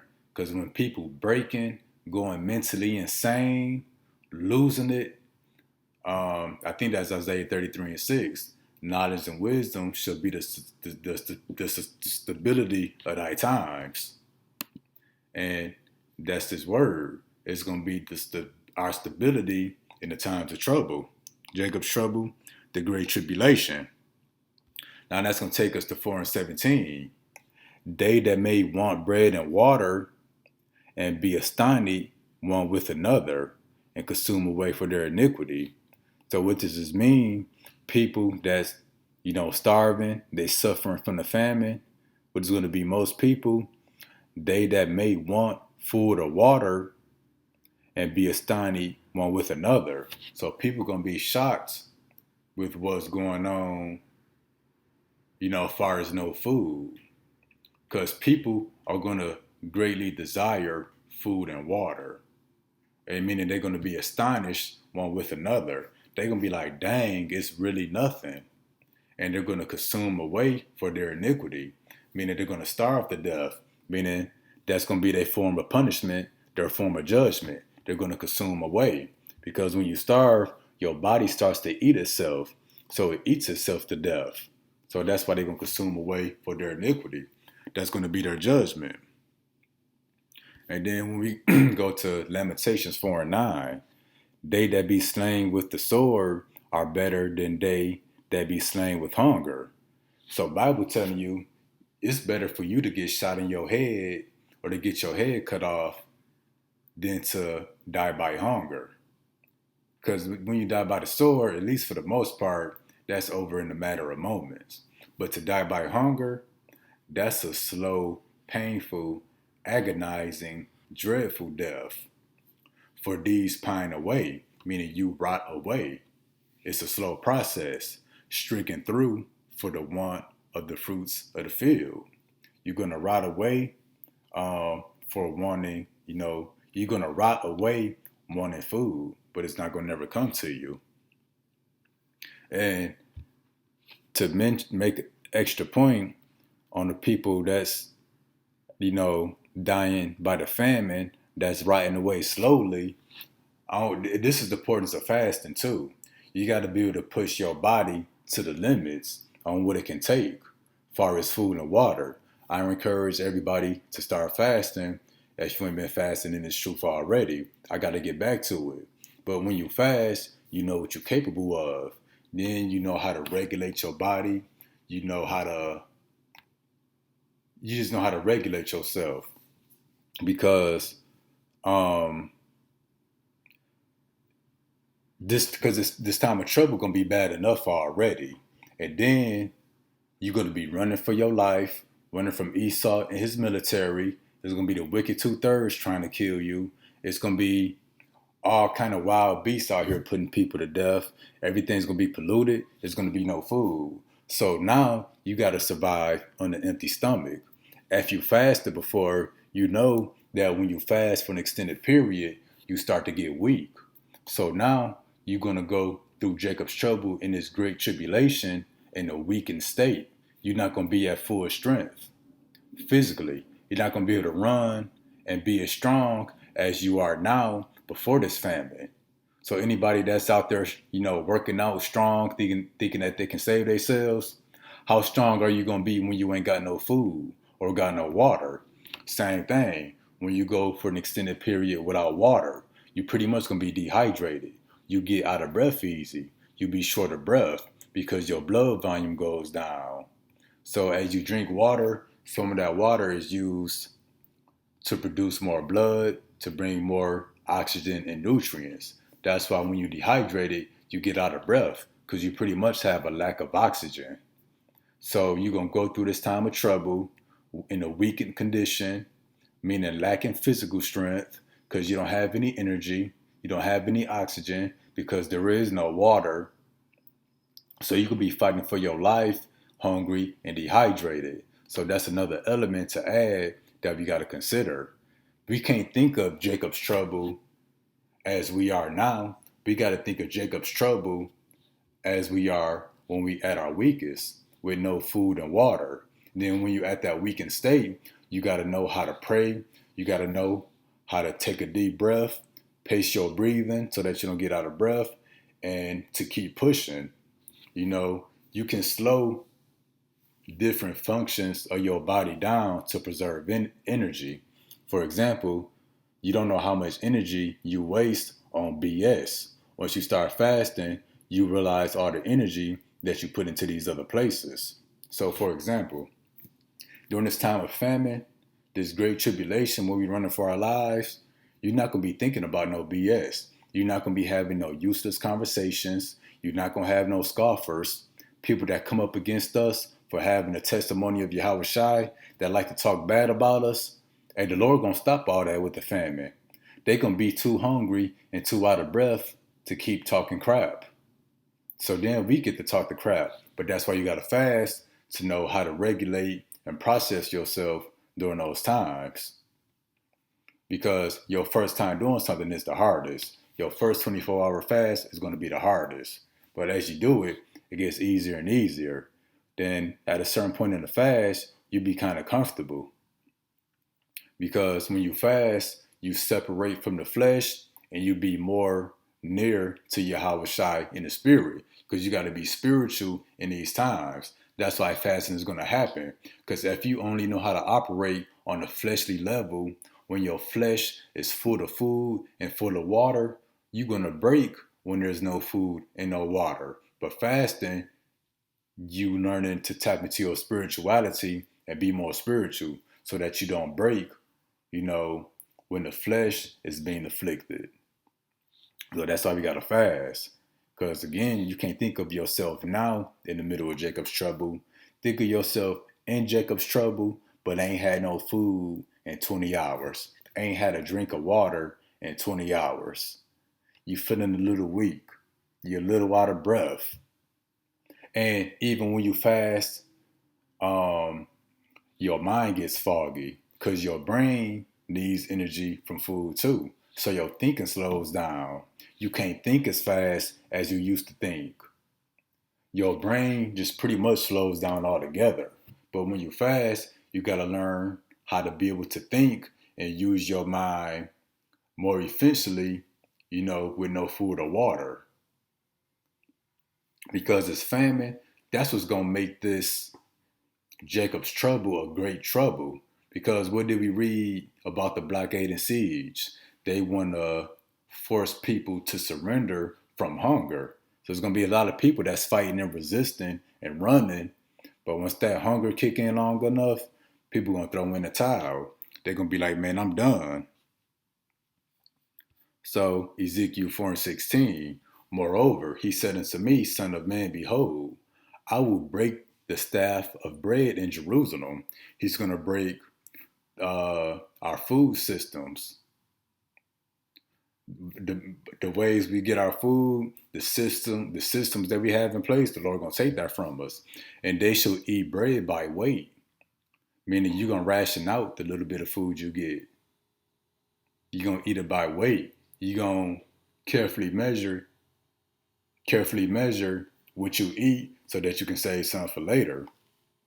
And they shall eat bread by weight and with care. And they shall drink water by measure. So you get some water, you're going to be trying to preserve that water. You're not going to just gulp down your food and gulp down your water like you do right now. You're going to be more careful with everything.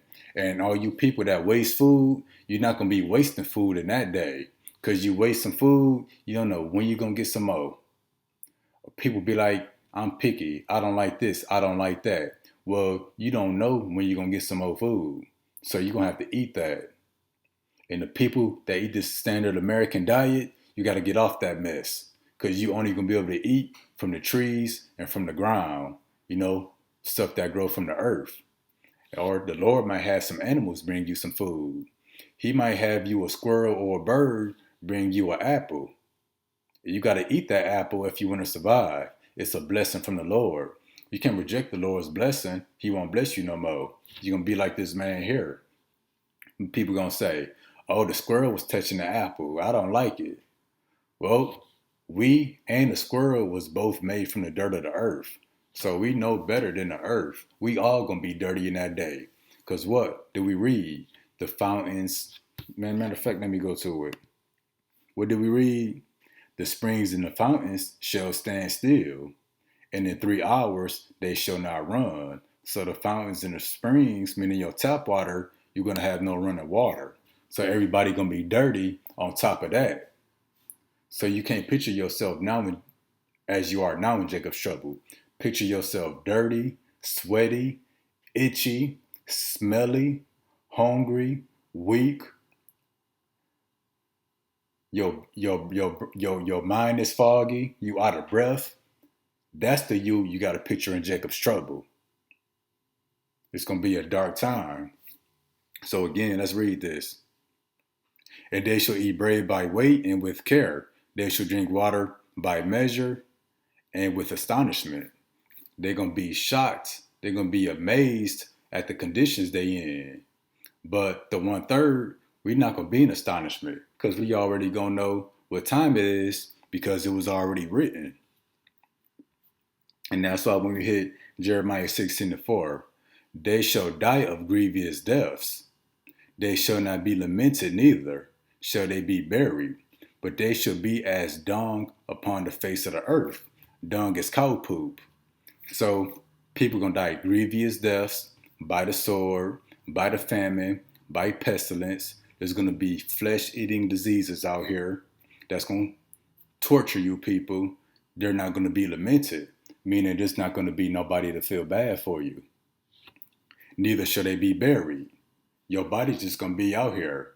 Your skeleton, you skinny to death. Your flesh been eaten up from some kind of disease. You're just gonna be out there laid in the ground. Esau gonna come butcher some of you people, cut you in half. Your body's just gonna be laid out there on the ground. Neither shall they be buried, but they shall be as dung upon the face of the earth. And they shall be consumed by the sword and by the famine, and their carcasses shall be meat for the fowls of heaven and for the beasts of the earth. So the Lord gonna have your bodies out there as dung upon the earth to feed his beasts. The fowls of heaven, which would be the birds, the eagles, the falcons, and the beasts of the earth. The lions, tigers, and bears, and monkeys, and whatever else want to feast on you. That's gonna be judgment for the Lord. And to hit, let me hit Isaiah 65:13 real quick. Isaiah 65:13. So you have all this stuff going on.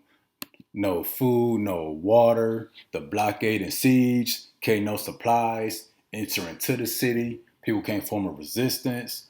People gonna be hungry, out of breath, weak. They're gonna have brain fog. People ain't gonna be able to mentally think straight. They're gonna mentally go insane. People gonna be rotting away. People gonna be fighting each other like enemies. But in the midst of all that, what did the Lord say? Isaiah 65:13. Therefore, thus says the Lord Yahweh, behold, my servants shall eat. So we're gonna be eating through the famine, but ye shall be hungry. Talking about you 2/3 and you other nations. Behold, my servants shall drink, but ye shall be thirsty. Behold, my servants shall rejoice, but ye shall be ashamed. And you're going to be ashamed by the famine,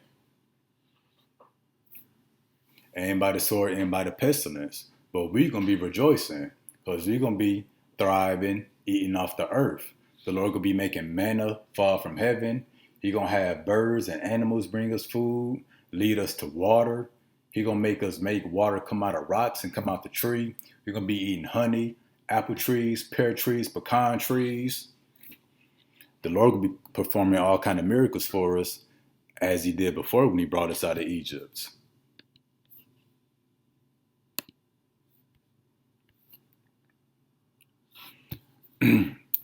And this great famine, again, is going to contribute to the great tribulation. For then shall be great tribulation, such as was not since the beginning of the world, to this time, nor ever shall be. And except those days should be shortened, there should be no flesh saved. But for the elect's sake, those days should be shortened. So, by the sword, by the pestilence, and by the famine, all the people of the earth will die off. Esau is going to depopulate the earth by those three methods: by the sword, by pestilence, and by famine. And that's going to take us to Ecclesiastes Ecclesiasticus 12:8. A friend cannot be known in prosperity, and an enemy cannot be hidden in adversity. What's prosperity? Good times. You can't know who your true friends are during the good times because everything good. Of course, everybody gonna be friends. And an enemy cannot be hidden in adversity. So an enemy can't hide himself in times of trouble. What's that trouble? Jacob's trouble. So your friends and your family, they're gonna show their true colors in times of adversity. And Jacob's trouble is great tribulation. That's when you're gonna find out who your enemy is. That's when the enemy is exposed. That's why it says the enemy cannot be hidden. When something is not hidden, it's meaning it's exposed. So your enemies are going to be exposed in adversity, such as when there's no food or water. A friend cannot be known in prosperity. And that's going to bring us to Mark 13:12. Now the brother shall betray the brother to death, and the father the son, and the children shall rise up against their parents and shall cause them to be put to death. Yeah, because best of friends, brothers, they're going to turn on each other. You know, children and parents going to turn on each other. The children shall rise up against their parents because these little monsters ain't got no self-control. They don't have a realistic perspective of the world. They think food just fall from the air. These little kids going to be killing their parents because they want a hot dog, because they want some ice cream, because they want a Twix. They're going to be like, F you, mom. And they're going to kill their mom. You know, all over a Twix or something. You know, the parents trying to ration out the food and make the food last. The kid like, F that. I want to eat everything now. They're going to be killing their parents. So again, the brother shall betray the brother to death. Because what did we just read? A friend or family cannot be known in prosperity, and an enemy cannot be hid in adversity. So in adversity, when the sword is on the loose, Jacob's trouble, during the famine, that's when your family and your friends going to turn on you. That's what Mark 13:12 is talking about. And family and friends going to cause each other to be put to death because of that adversity. That's judgment from the Lord. Deuteronomy 28:53. Why else are people going to turn on each other? Because if there ain't no food or no famine, no food or no water, there's going to be people killing each other, rape, robbing, and murdering. Not only that, it's going to be cannibalism on a high level. People are going to be eating each other. That's what billions of people are going to resort to. They're going to start eating each other. That's in the scriptures. Deuteronomy 28:53. And thou shalt eat the fruit of thine own body, the flesh of thy sons and of thy daughters, which the Lord Yahweh hath given thee, in the siege and in the straitness wherewith thine enemies shall distress thee. So our enemies are going to stress us, meaning cause us trouble in this siege, in the blockade and siege of America. And remember the blockade, no people, no food or supplies can enter in. So people are going to resort to cannibalism. People are going to be eating their pets too. And your pet's going to be eating y'all. Because remember, it's going to be a famine, for the animals too. That's in the scriptures. Remember, the pet livestock feed caught on fire. So your dog ain't going to be your dog no more. When your pet get hungry, you're going to turn into food. A pet cannot be known in prosperity. And an enemy cannot be hidden in adversity. So your pet's going to turn to your enemies. That's going to be judgment from the Lord. Because what did the Lord say just a little bit ago? What did the Lord say? And their carcasses shall be meat for the fowls of the heaven and for the beasts of the earth. So the Lord going to bring judgment by the teeth of wild beasts, which is also in the scriptures. Now, we're going to get a little example of this cannibalism that's going to be spreading throughout all the world.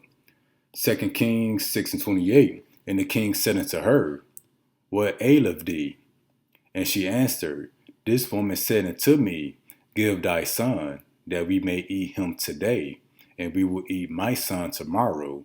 So we boiled my son, and did eat him. And I said unto her the next day, give thy son that we may eat him. And she hath hid her son. So people gonna be bargaining their own children, bargaining their loved ones, bargaining their family members. So you in the household, you don't know what your other family members or your other friends might conspire against you. They might be like, hey, we're not gonna say nothing, but when they fall asleep at this certain time, we gonna drug them, we gonna suffocate them, we gonna kill them, and then we gonna cook her or we gonna cook him. So you're not gonna be able to trust nobody. That's why I believe Matthew 10, it says a friend's foes will become those of his own household. So those in your household, in your immediate area, gonna be your greatest enemies. And like we say, when there's no food, people's minds change. They alter. They become more animalistic. People is gonna go insane. Parents who love their children gonna eat their children. If the kids think of it first, they're gonna eat their parents. But again, Isaiah 65 and 13, we're gonna be protected from all this. The men of the Lord, we not gonna starve to death. We not gonna rot away with hunger. Our pets not gonna eat us. Wild beasts is not gonna bring judgment on us. We not gonna have to resort to cannibalism. Because again, therefore thus says the Lord Yahweh, behold, my servant shall eat. This is the man of the Lord. But ye shall be hungry. My servants shall drink. This is the man of the Lord. But ye shall be thirsty. Behold, my servant shall rejoice, which is the man of the Lord. But ye shall be ashamed. So everybody that's not part of this spiritual gathering, they not gonna make it. You know, it's already gonna be dangerous enough with Esau on the loose, with the sword on the loose, but they not gonna make it through the famine. And you know, the men of the Lord be gonna rejoice. And what about the women? And in that day, 7 women shall take hold of one man, saying, we will eat our own bread and wear our own apparel. Only let us be called by thy name to take away our reproach. Because women gonna be subjected to the most inhumane things. Women, these men gonna be forcing women to give up their children for food. They're gonna be forcing these women to sell their bodies and to prostitute their kids out for food and goods. These women and children gonna be raped. And after they get raped, they're gonna be killed and ate by these men. These women and these children gonna suffer the most. And that's why it says 7 women shall take hold of one man. 7 symbolizes completion. That's why creation was 7 days. That 7th day he rests. That symbolized that it was finished. So 7 women don't mean literally 7 women. It means that women are going to be completely subjected to the men. Rather, it's the wicked 2/3, or rather it's the men of the Lord. But the women that's subjected to the men of the Lord is going to take away their reproach. So the shameful things that they will have to suffer, they're not going to have to suffer under the men of the Lord. And it says, wear our own apparel, meaning the women they're going to want to wear the skirt. They're not going to want to wear the pants, meaning they don't want to lead and make important decisions and provide. The man is going to wear the pants, because right now women like to brag, oh, I wear the pants. You're not going to want to wear the pants through the time of Jacob's trouble. The women not fit to lead during times of adversity like that.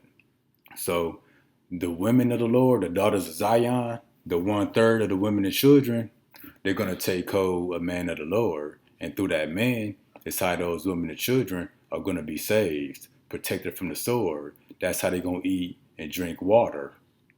All right, now we're going to get into more of this video. Show you some photos before we move on to the next story. And this is the state of Europe's Oder River. Its fish are dying en masse. Chances are someone poisoned them.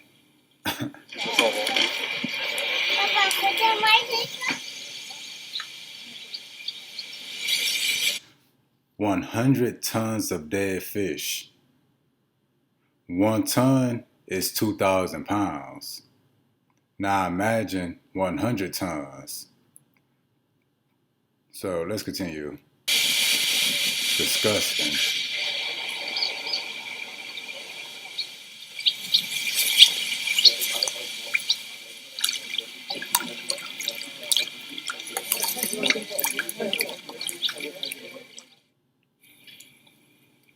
This is where the Oder River is located on the map. It is some 840 kilometers long. The river runs from the Czech Republic, flows along the border between Germany and Poland, and then flows into the Baltic Sea. This river has been poisoned. Fish of all shapes and sizes have been killed. Their carcasses are floating on the surface of the river. Troops have been called in to help to fish out these dead fish. Poland alone has deployed some 2,000 police officers, 300 firefighters, and 200 soldiers. Boats are being used, so are quad bikes, dams, and drones. Over 100 tons of dead fish have been recovered so far. And this may just be the start. So what exactly is happening here? No one knows for sure. It is a mystery, one that Poland wants its people to solve. They've announced a reward of $220,000 to anyone who helps find the perpetrators. The hunt is on. Meanwhile, the dead fish were tested in a lab. They had no trace of toxic substances, although they did show elevated levels of salt. What does that mean? Some hypotheses have been drawn up. One, it is possible that there was an increase in water pollutants. It is also possible that the water's salinity had increased. This happens when temperatures rise, the water dries up, and the salt level of the remaining water increases. Possibility number two is industrial waste. Samples from the river show evidence of harmful chemicals. But what Poland is going after is the possibility of arson. Someone or some industry could have poisoned the river, killed all the fish, and triggered an ecological tragedy. Germany has asked its citizens to not bathe in the Oder or fish in it. Both Germany and Poland are now on alert. They say they're working together to clean up the river and dispose the dead fish. I'm sorry.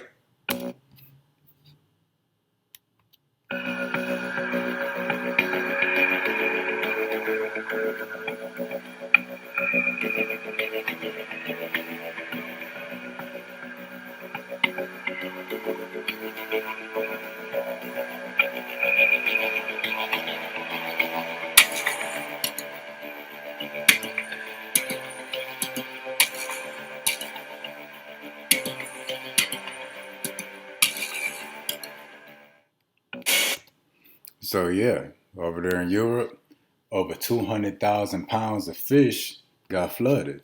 They say likely somebody poisoned it. If adversity come upon thee, thou shalt find him there first. And though he pretend to help thee, yet shall he undermine thee. So if anybody poisoned the fish, poisoned the river, it was Esau. They said, or the high temperatures dried up the water and made the water saltier than it usually is, and that extra salt water could have killed the fish.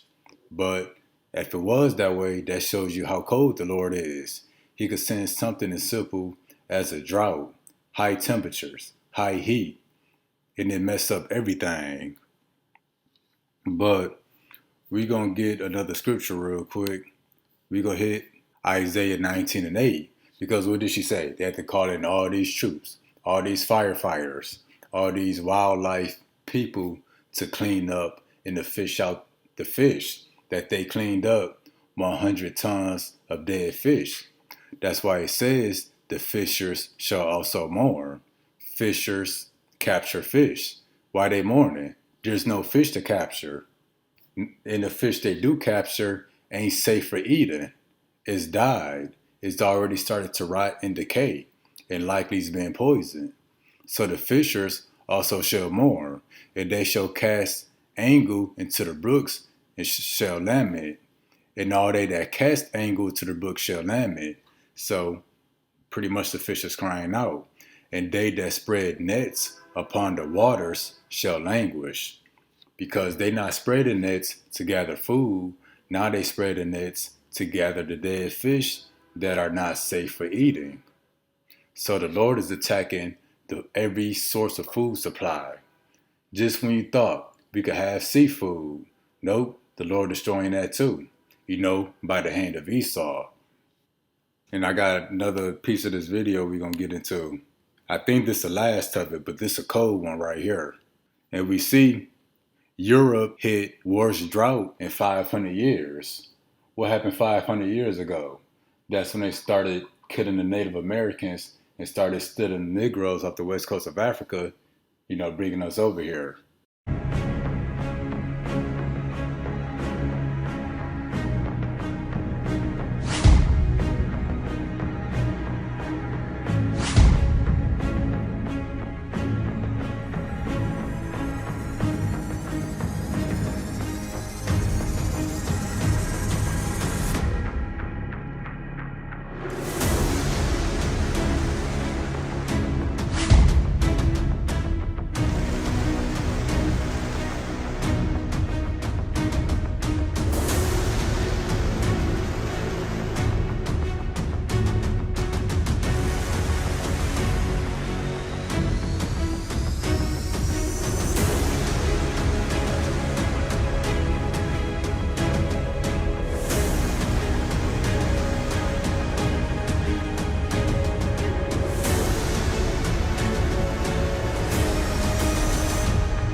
So yeah, that's the last of the videos, but the Lord is calling a drought too. And let's get our next scripture. That's going to bring us to Haggai 1 and 11. And I call for a drought upon the land, and upon the mountains, and upon the corn, and upon the new wine, and upon the oil, and upon that which the ground bringeth forth. So the Lord's called a drought upon all the lands, upon all peoples, and upon men, and upon cattle, and upon all that labor of the hands. So all your farmers, the cattle, nobody is going to have any water. They said they put a restriction on the water you could buy. That's going to run out eventually. So where the water going to come from? It ain't raining no more. The reservoir is drying up. So yeah, there's going to be no water. And we're going to put up our next scripture, which I think is going to be Isaiah 42:15. I will make waste mountains and hills concerning the peoples, and dry up all their herbs. That's that drought. It's burning up the vegetation, burning up the crops, burning up the livestock, killing the fish.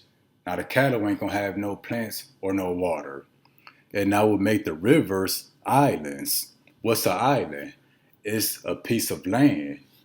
So this is the Lord taking the rivers and turning them into islands. You got a little bit of water, but you got a piece of dry land in the middle of the water. And now we'll dry up the pools. This is your lakes, your rivers, your water reservoirs. The Lord is drying that stuff up. That's why it says this may look like a desert, but this is a riverbed. So again, I will make the rivers islands, and I will dry up the pools. Now I got a couple more pictures that I'm supposed to pull up that we want to get.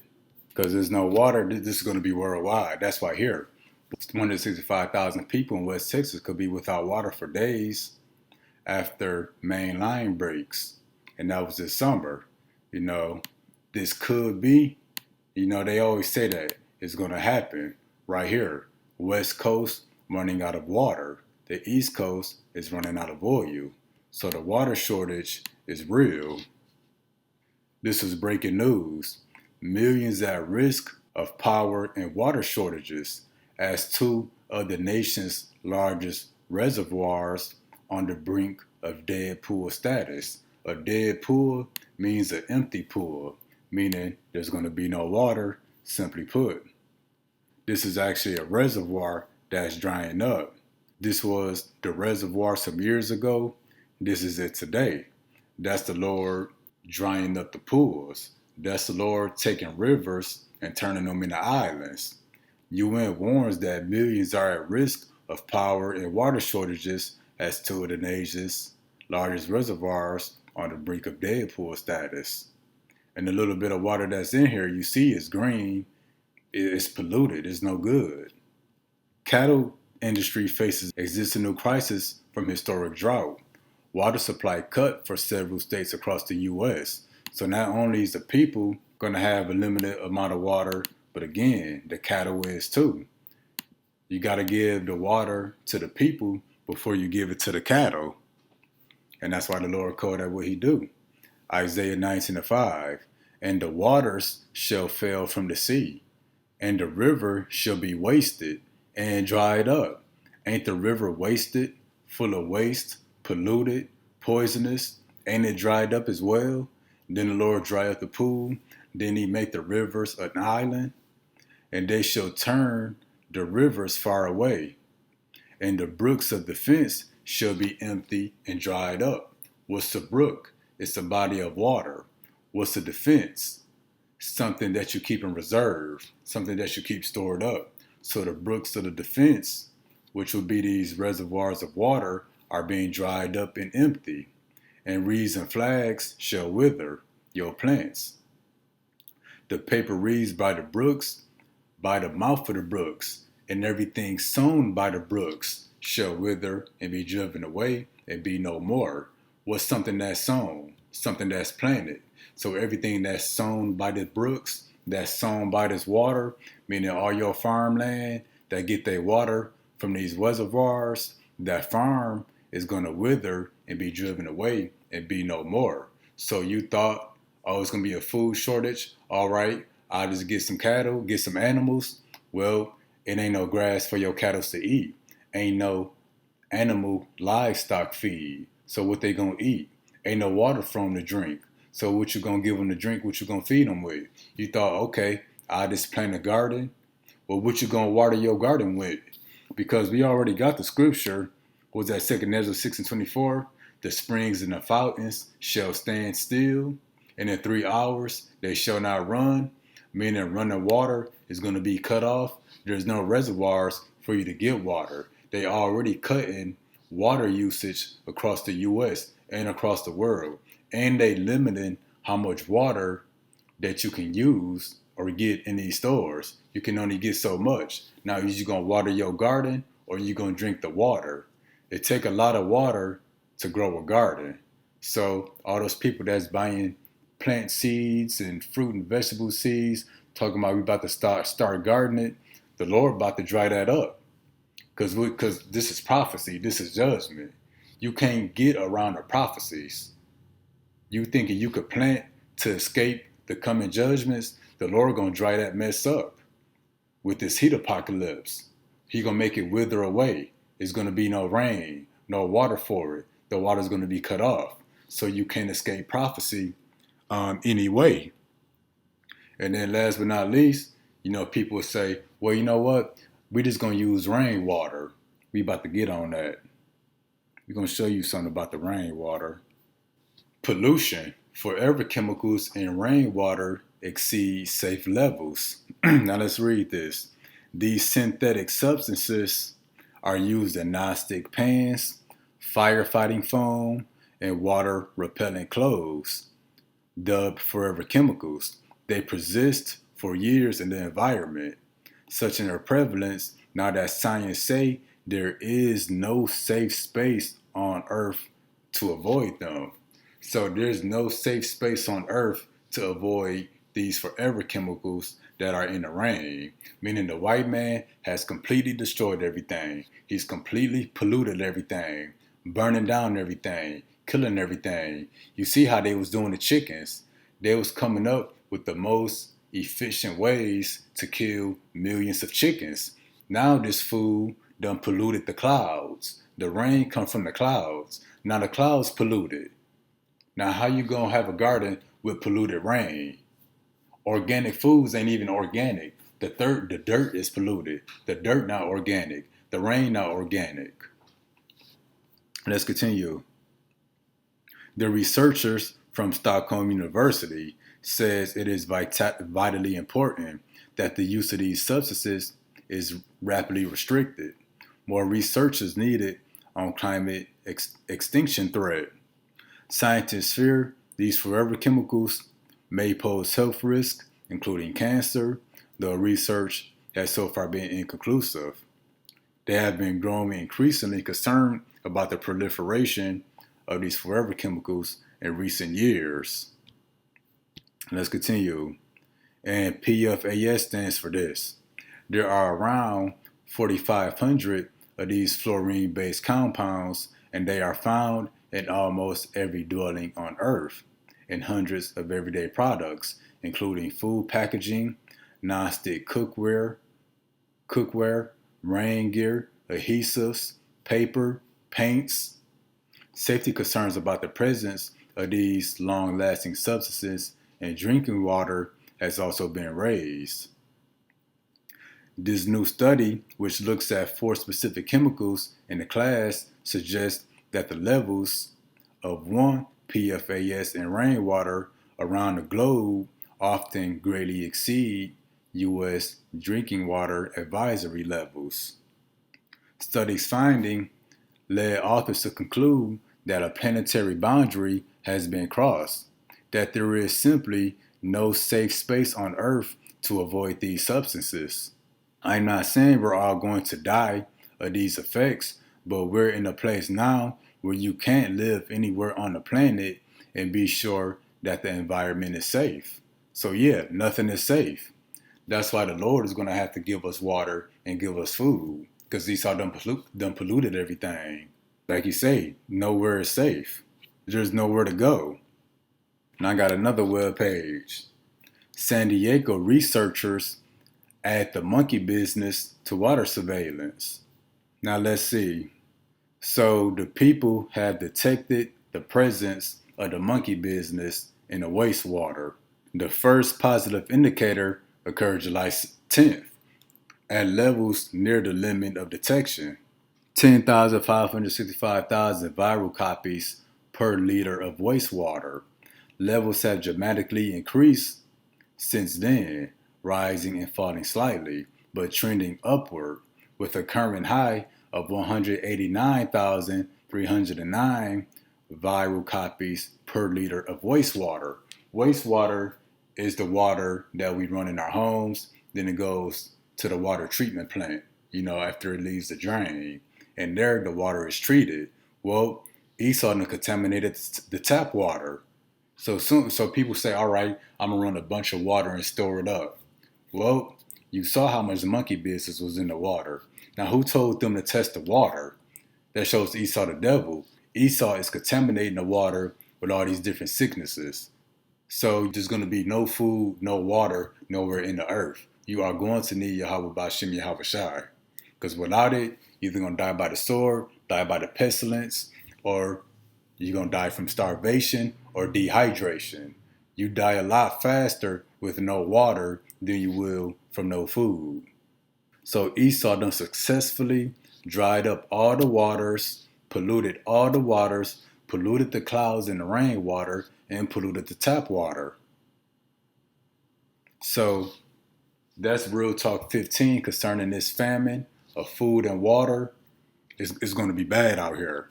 Because when there's no food and no water, you would have mentally had a breakdown. Everybody went mentally insane. You withering away. You can see your ribs. You can see your pelvic bones. When you done had it, Esau gonna come with a solution. What's that solution? Revelation 13-16. And he calls of all, both small and great, rich and poor, free and bond, to receive a mark in their right hand or in their foreheads. And that no man might buy or sell, save he that had the mark or the name of the beast or the number of his name. So Esau gonna be telling people, if you want food and water, come to our shelter and get food and water. But when you get there, he's going to be microchipping people. Esau going to have a chipping line, and then right next to it, he's going to have a cafeteria. So the first thing you do after you get the RFID chip, you're going to go to the cafeteria. Probably have a burger, probably have a steak. And for those who don't know what the RFID chip is, it's this microchip that they want to implant inside of the human body. It says the beast will force the people to get this mark. That makes the so-called white man the beast. And that's going to be Esau's solution to world hunger. That's going to be his solution to the famine, which will be this mark that's going to go in your right hand or in your forehead. And then once you get this mark, you can then buy food and water. But the Lord instructed us not to get that. So we got to endure the famine. And that's why Zechariah 13:8, and it shall come to pass that in all the land, saith the Lord, 2 parts therein shall be cut off and die. They're going to be cut off by the sword, by the pestilence, and by the famine. But if they survive all of that and they get the microchip, they're going to be killed off with the nuclear missiles. But the third shall be left therein. So the 2/3 going to break and die and get the microchip. You know, those of them that's not killed off with the sword. But the 1/3, we're not going to get the microchip. We're not going to follow Esau. We're not going to fall for his tricks. And now we bring the third part through the fire, through the great tribulation, through Jacob's trouble. And he's going to bring us through the destruction. And we'll refine them as silver is refined. And I will try them as gold is tried. They shall call on my name, and I will hear them. I will say, it is my people. And they shall say, Yahweh Bashem Yahweh Shai is my God. So the Lord is going to protect us from the famine, from the no water. Because remember, he said his servants are going to eat and drink and rejoice. And so as the women and the children that the Lord set up under these specific men. But that's why we got to fast. And so we can operate more on a spiritual level and be separated from the flesh. That's why Luke 4:4. And Yahweh shall answer him, saying, it is written that man shall not live by bread alone, but by every word of Yahweh. So you don't just live by bread and water. You live off this spiritual bread, off this living water, this holy water, which is the scriptures. Because people getting full off of food and water right now, but they gonna die through this great tribulation. We eating food and water as well, but we getting full off the bread of the scriptures. This is our spiritual food. And as we get full off this spiritual food, it's gonna rejuvenate us and keep us energized and full in the spirit so that we can push through. Because this is gonna be a spiritual battle. Anybody who's weak in the spirit, their spirit has not been fed with the proper spiritual food, you're going to break. Because the body, everybody's going to go through the famine to some degree. But only the elect would endure it. But again, it is written that man shall not live by bread alone, but by every word of Yahweh Bashem Yahweh Shai. The 1/3 of the elect, we're going to live by every word of Yahweh Bashem Yahweh Shai. That's why we're going to be the only ones that make it through this great tribulation, that make it through the famine of food and water. But that's Real Talk number 15. Just want to show y'all this famine is coming, and it's going to be horrible, and we'll see soon. Until next time, Shalom. And don't fall for Esau's tricks. This is going to be his answer to the famine. We've been warned.